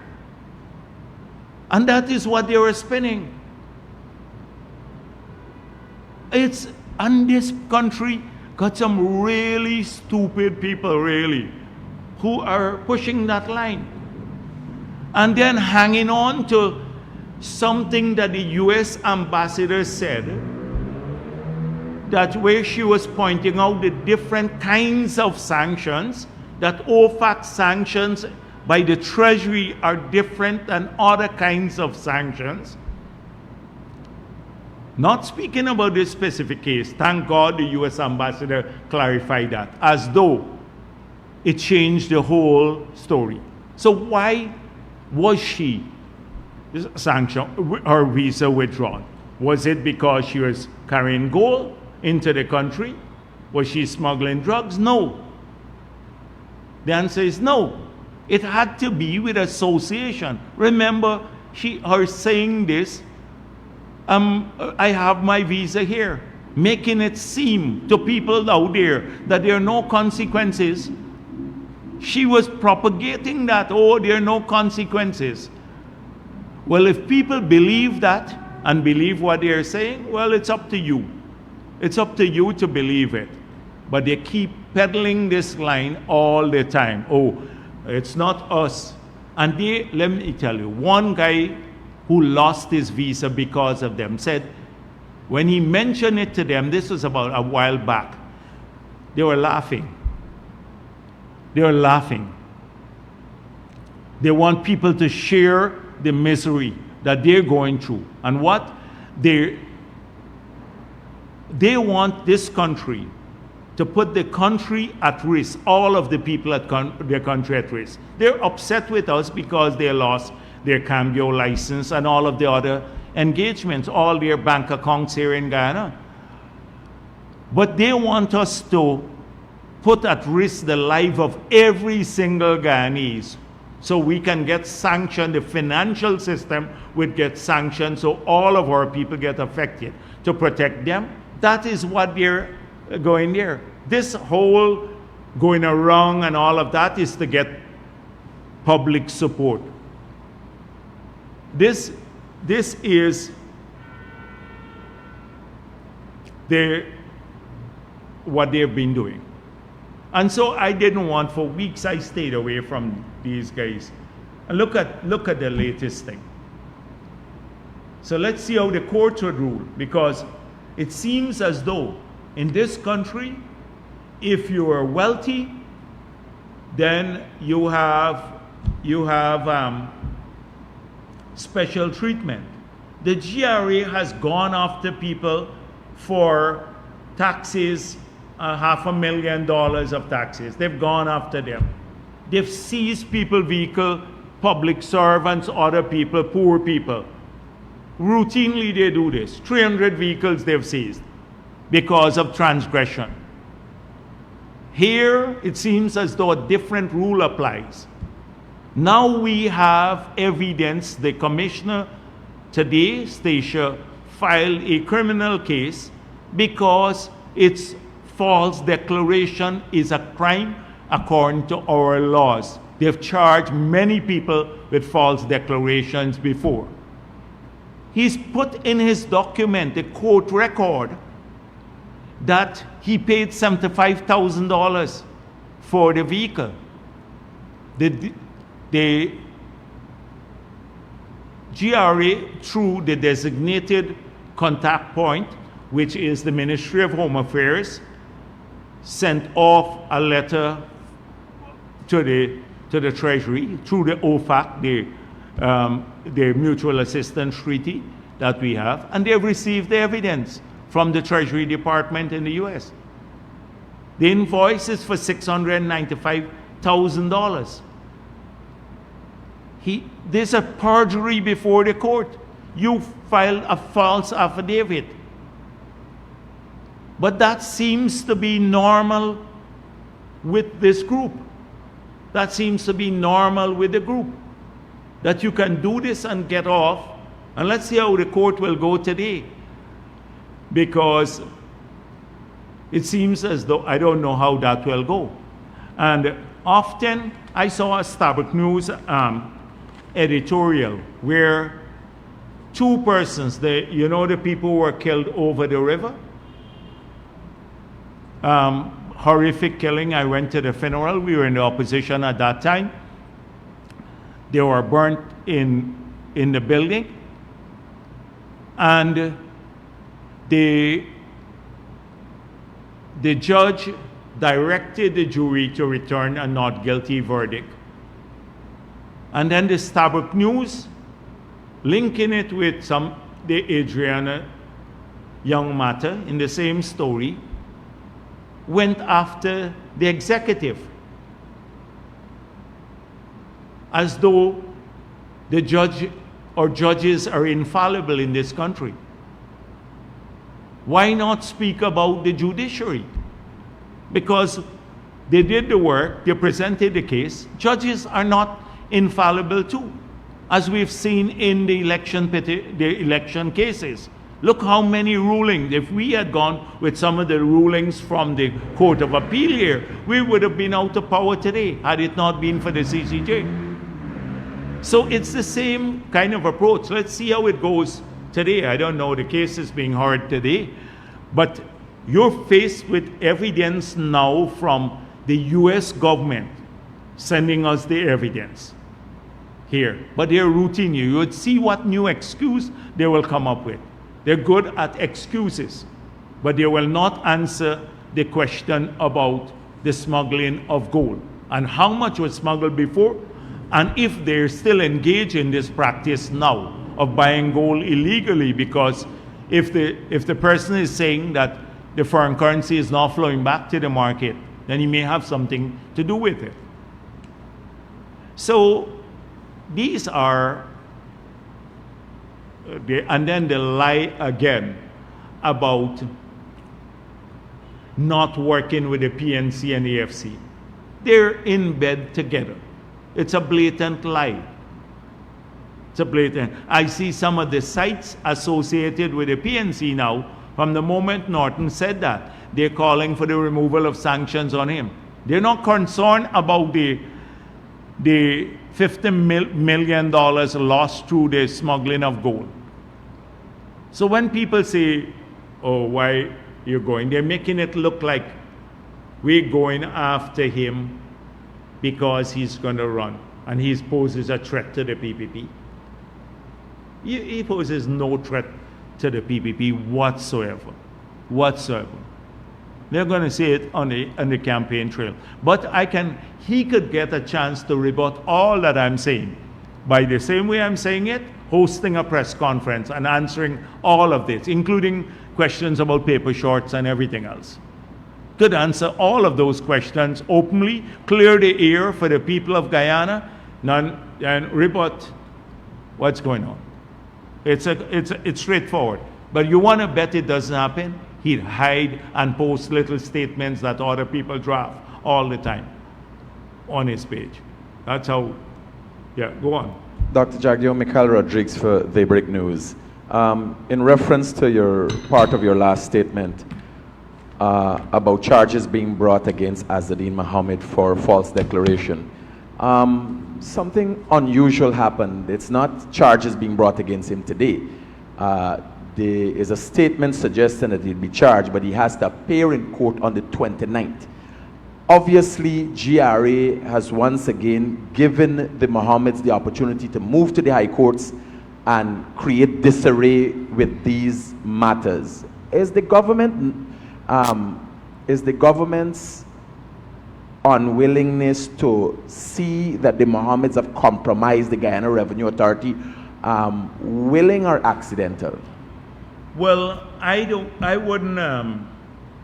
wouldn't put my neck on the block for individuals. I would not put my neck on the block for individuals because they, in many cases, they share information with people. It happens from the police force, it happens with the GRA, and I'm aware of it. And we almost know some of the individuals who've been doing this. And by the way, on the other matter, on the same Odessa Primus matter, I'm sure the way the US works is they take information from your phone when you go up on that thing. So the phone will be a treasure trove for all of those who have been sharing information and who've been linked, the influencers and all of the others who've been propagating quietly this, and the trolls and everything who are getting paid. I'm sure that they have good information there. I'd be happy to see the information myself if the US government would share it, but they would not share it with us. But it must be a treasure trove for information to see who are connected. So coming back to this issue, I don't know if the courts allow what is so evident on this matter. An invoice from the US government, official Department of Treasury, saying that the invoice of person paid $695,000 for the Lamborghini instead of $75,000 declared. Two, we have from the GBTI $690-something thousand transmitted to that company in several tranches. What more do you need? And then common sense. Where in the world would you find a Lamborghini for $75,000? Even your mother wouldn't sell you a Lamborghini for $75,000. It's common sense too. We need to tell it common sense too. Forget the evidence, it's commonsensical. So if it tells you a lot about the system. That's why I'm glad that this is actually coming out, because if it was a poor man, they'd probably already take his vehicle. He couldn't mobilize some people to block the GRA there, pay them some money to go there in your yard. And so I'm looking forward with great interest with what's going on. Given your acceptance that some individuals in GRA might be compromised, what is your plan, future plans to ensure the eradication of corruption in GRA? You know, sometimes in government you have to play a long game. You can't rush and do things based on the spur of the moment thought or something like that, you know, an instantaneous thought. So the day of reckoning for all of those who are committing illegal acts and compromising the revenue authority or the police force is coming. So I'm forewarning them too, so they know. Dr. Jagdeo, these things don't go unnoticed, and trust me, the information will come out from that camp itself, because they're not as unified as they think, and some people are sharing and singing like a swan now. Yeah, Well, not swan, like a nightingale, maybe I should say.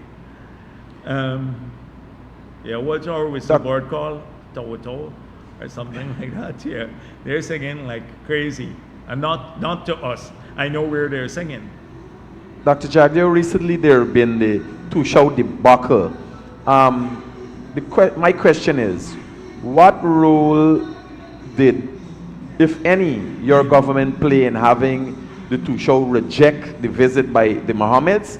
And what is your perception of the PNC coming out publicly and having the two-show retract his statement against a criminal entity that is sanctioned? Well, the two shows can deny anyone entry into their villages.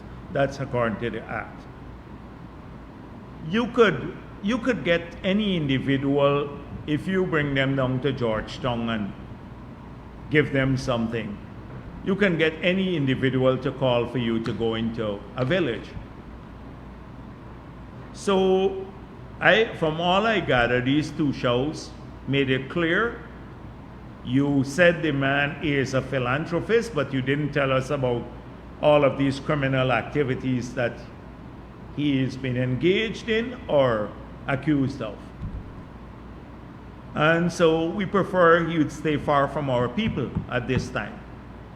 Now, that still holds. The two show from Anai, I gather, signed it, but then one of the two shows from a satellite village that is pro-PNC objected because should not have signed on behalf of all of the satellite villages. So that was the issue. But that's what I mentioned earlier, that the link between the PNC APA and their mobilization in the Anai area particularly. Remember, there was even a former minister from that Anai area, APNU minister, demonstrates clearly the links between the PNC and the Mohammeds.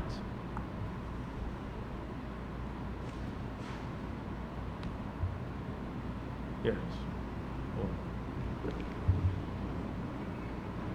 Good afternoon, Dr. Jagdeo. Sheriff Builder of Kaiser News. We had some delays with the GTE project, gas energy project. The maintenance cost, will it be implemented after the project is completed, or are they going to take it out? Because we know there's a delay. Are they going to start taking it out? Yeah, maintenance on what? They will operate and maintain and so forth. No, so O&M contract only comes after the facility is completed. So you can, if it's not built as yet, you can't maintain what's not built, right? So O&M is a standard thing. So we put out a bid for O&M contract. I think the Siemens group is ranked number 1, and they are now negotiating with Siemens because it's Siemens equipment that's there. And Siemens is a big global firm to operate and maintain the plant for a period of 10 years. So all of the we wouldn't have to worry about O&M, right? And they get a fee for that. So that will happen when the plant is constructed. No. That is just that the contract will be signed upon handing over. Once the plant is commissioned, then the contract for the O&M will then be signed. But we're pleased that Siemens came in as ranked number 1 because it's their equipment that is being installed in the plant. My second question. And it's a big global firm. I think the last time we asked about the second audit, finalization of the second audit, you said there was given a week extension by the ministry. Any updates so far on that process?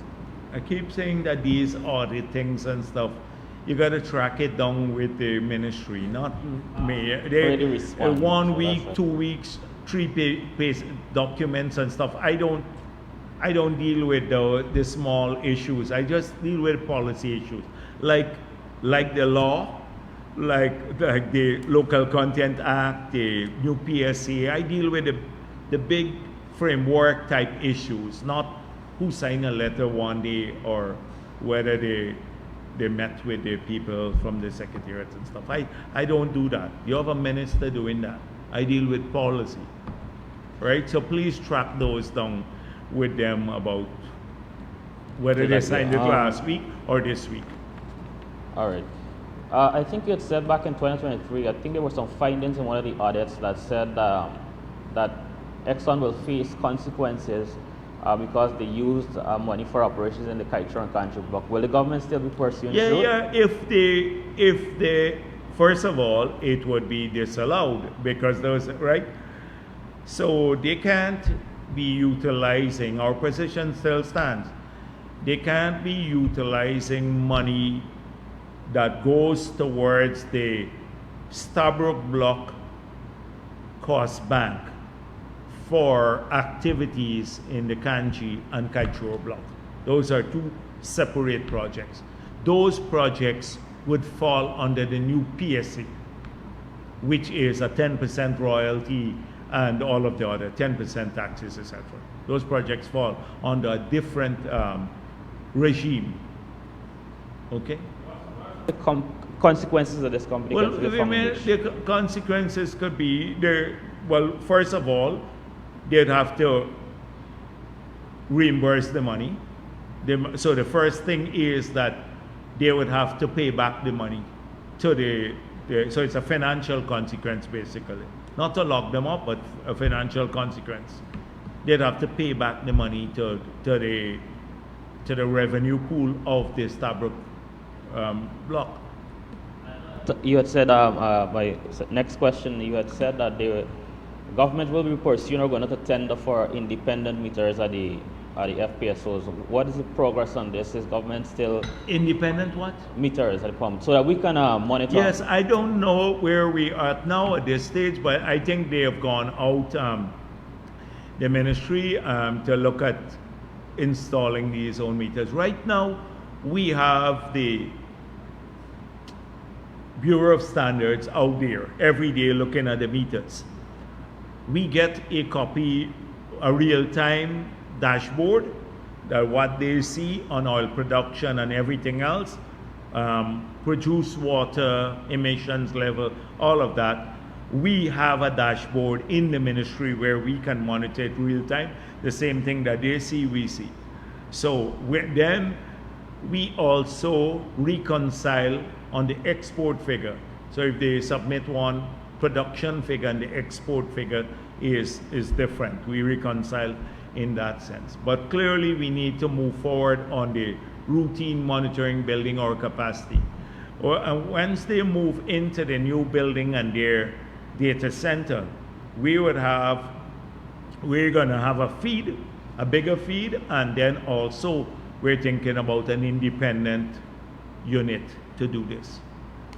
My final question, to date, Exxon has already recovered $34 billion in costs, and this would cover Liza 1, Liza 2, Liza 3, all of those costs, which one would assume that is already paid off.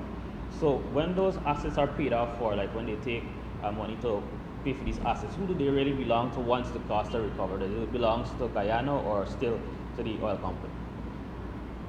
So the purchase of the assets, so first of all, the assets still belong to the company.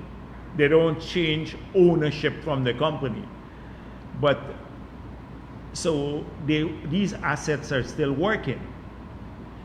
So what happens is that if you pay off for the assets, then you have more money left now to distribute as profits. So now we will have more money to distribute as profit because we paid off for the assets, they're off of our books. So what happens is the government share of revenue skyrockets, which will happen in future years. So the assets ownership don't change. It's just the composition of the distribution or the share, the proportion of the revenue set aside for distribution to government and to the investor as profit, their share goes up. So for example, you only had 25% left 75% went to pay off back the assets, or to amortize the assets. 25% could have been distributed as dividends and or profit, or share of profit, and also the dividends, 2%. So it meant that we're getting 12.5%, 50-50, and then we're getting another 2% because of the 2% royalty, not dividend, royalty. So we're getting 14.5%, and they are getting 10.5%, right? Percent of gross revenue. So when you pay off the assets, right? Assuming you pay off everything, abstracting from the fact that you're doing new projects now, so you have to amortize new investment. So assuming we're not doing any new investment, then all of the future revenue now would be available for distribution as profit. Right? So our share, we'll get 50-50. So we will get 50% of the profit now in the future. Our 50% would be of a bigger pool. The same ratio will maintain 50%, but of a bigger pool of resources, and then plus 2%. A follow-up Yeah, to yeah, this go on. question. You understand what I'm saying? Yeah. With the assets paid off, we still see Exxon recovering costs for amortization and depreciation. No, because the cost bank is not only 3 projects that are there now, but we have 6 projects that are going on. We dealt with this issue in the past. So you still have to keep amortizing those investments. So once all of the projects are amortized, that's why I'm saying if you're using a static analysis that say only these 3 projects, well then you've repaid all your costs. But in the meantime, you've expanded production by licensing or building 3 new FPSOs. So you have to pay for those 2, amortize those costs. That's what Norton didn't understand with the ring fencing. He wants to ring fence. He wants to ring fence if you paid off all the 3 projects. Then you don't need to ring fence anymore, because he didn't understand that if you paid off, if you use a static analysis and you paid off for all 3 projects, then and you don't do any more exploration or anything else, then all of the money becomes available for distribution. You don't need to ring fence any further. I think he didn't understand what was being asked of him by the reporter.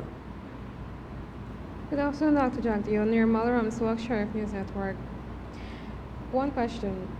Given the recent controversy involving Mr. Mohammed and alleged false declarations to the Guyana Revenue Authority, can you say what steps the government is taking to ensure equitable enforcement of tax and custom laws, particularly when high-profile individuals are involved? Oh, I dealt with that specific question earlier, that it seems as though some people, and the opposition is saying the same thing, you know, we basically, if that if you're wealthy, you can play the system.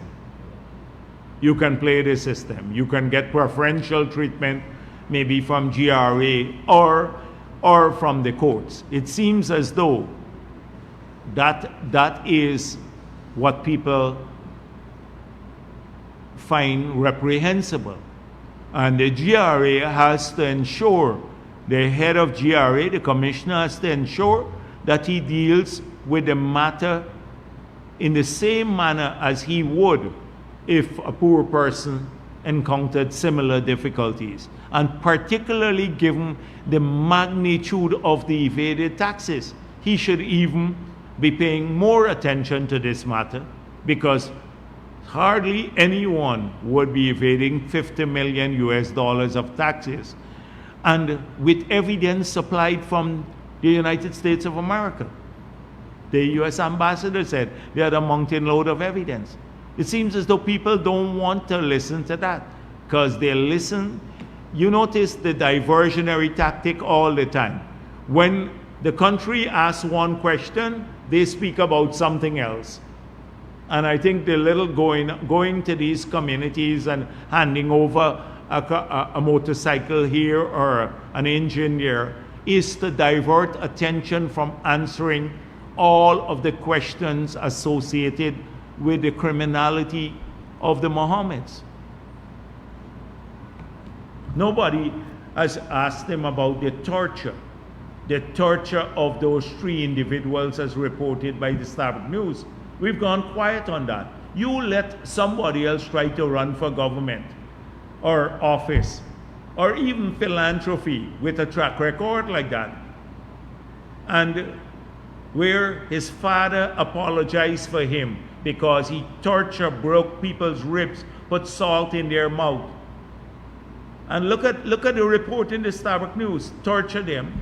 You think anybody else would have avoided this question? Nobody asked it because the PNC media is busy covering it all up and the influencers who are being paid. Well, one of them, Primus, sees the consequences of doing this now. Yes. Hi, good afternoon, Dr. Jagdeo. Shania Willis from Kaiser News. Sir, you said a month ago that the final report of the second audit should be made public. Could you say... Oh, go back to that audit thing. You heard my question. I'm sorry. I don't want to cut you short, but the audit business, please go and call Vikram Bharrat or GRA. It's like I can't follow up on routine things, you know.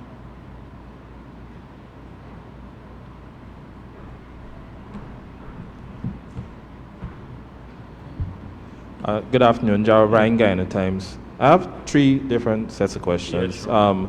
What are your comments on the most recent attacks on the GDF ranks patrol in Cayuni? Have you been briefed or any casualties observed on the other side? And if appropriate action isn't taken by Venezuela, is Venezuela going to be held accountable for or responsible for attacks by non-state actors? My second set of questions. This afternoon, the affidavit that the GRA submitted to the High Court for the showing the correct purchase price for the Lamborghini, it was thrown out. Your reaction to this? And oh, really? It was thrown out? Yeah, and final set of questions. The principals of Frontera, CGX's partners, recently made comments during a first quarter earnings call, basically threatening legal action if they don't get back their quarantine block. So how is the government treating, their quarantine license? So how is the government treating with this matter? So if they take legal action, we would vigorously defend the legal action. And I think we should release all the documents, the letters we wrote to them, so that their shareholders would see what we sent to them. I'm not so sure. This is a publicly traded company, and the shareholders have a right to see the correspondence from our side to the executives of this company.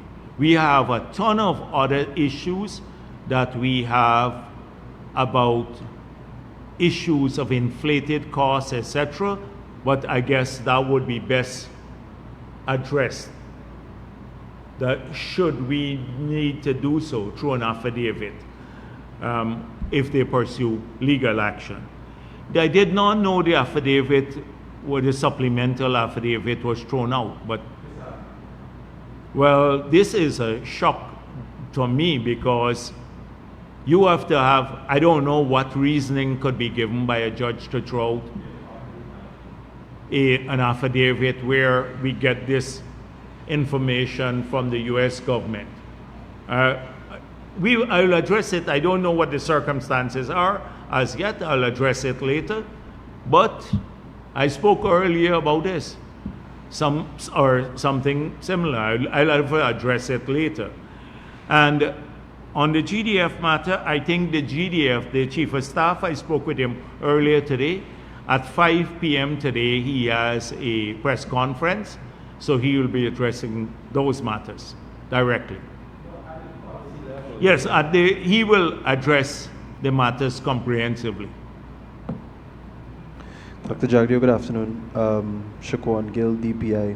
Two questions. Firstly, on the Adriana Young case, do you consider it necessary at this juncture for the invitation of an external agency like the FBI to overtake or oversee this investigation, considering the fact that government has already secured the services? The president has spoken about this already. We're not going to be part of a charade. The government of Guyana has bent over backwards to meet the requests of the family and many people. But right now, and the public, we allowed their own pathologists to come in. We brought in 2 other international pathologists. The family lawyer witnessed the autopsy. Their own doctor of their choosing, witnessed the autopsy. The results came out, the results were quite clear. They tried to cast doubt on opposition people, including making up fake stories about the autopsy, like what the nurse aid, etc. They've been doing this all the time.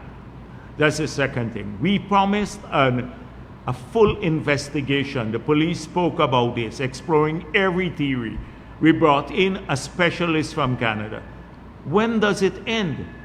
And I bet you if they get a result again that they're not happy with, including FBI, they would not accept it. It's a political issue.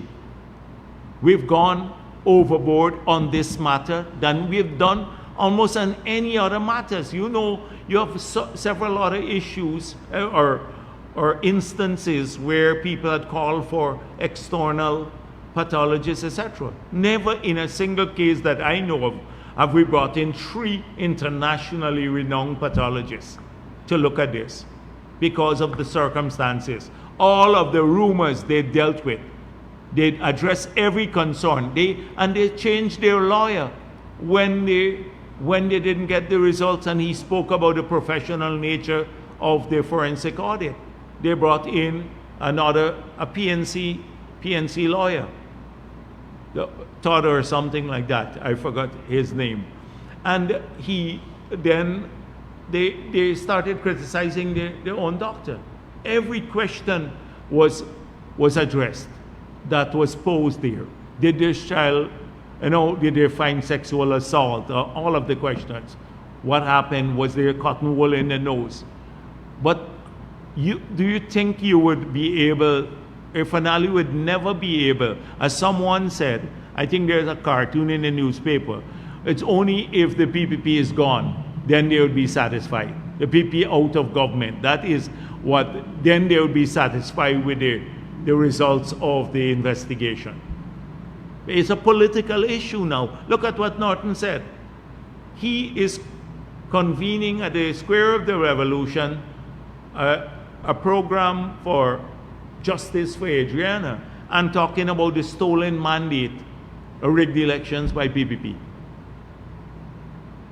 If this is it. So Irfan will never be able to satisfy this political answer that they want. So they can divide our people along ethnic lines they think again. Yeah. And finally, on more of an election matter, we saw recently that GCOM received some support from multilateral institutions and so on. How do you consider this playing a role in ensuring that electoral processes here are strengthened? And what is the confidence of you and your party in election 2025 considering this? We're happy with the external help. I've seen, I think the manuals have been sent to the political parties now. Detailed manuals that are part of the new Representation of People Act. I hope that they would soon share the manuals with the media so that it would leave no doubt as to the role and responsibilities of all the actors. in the electoral process. And it is that approach that we want.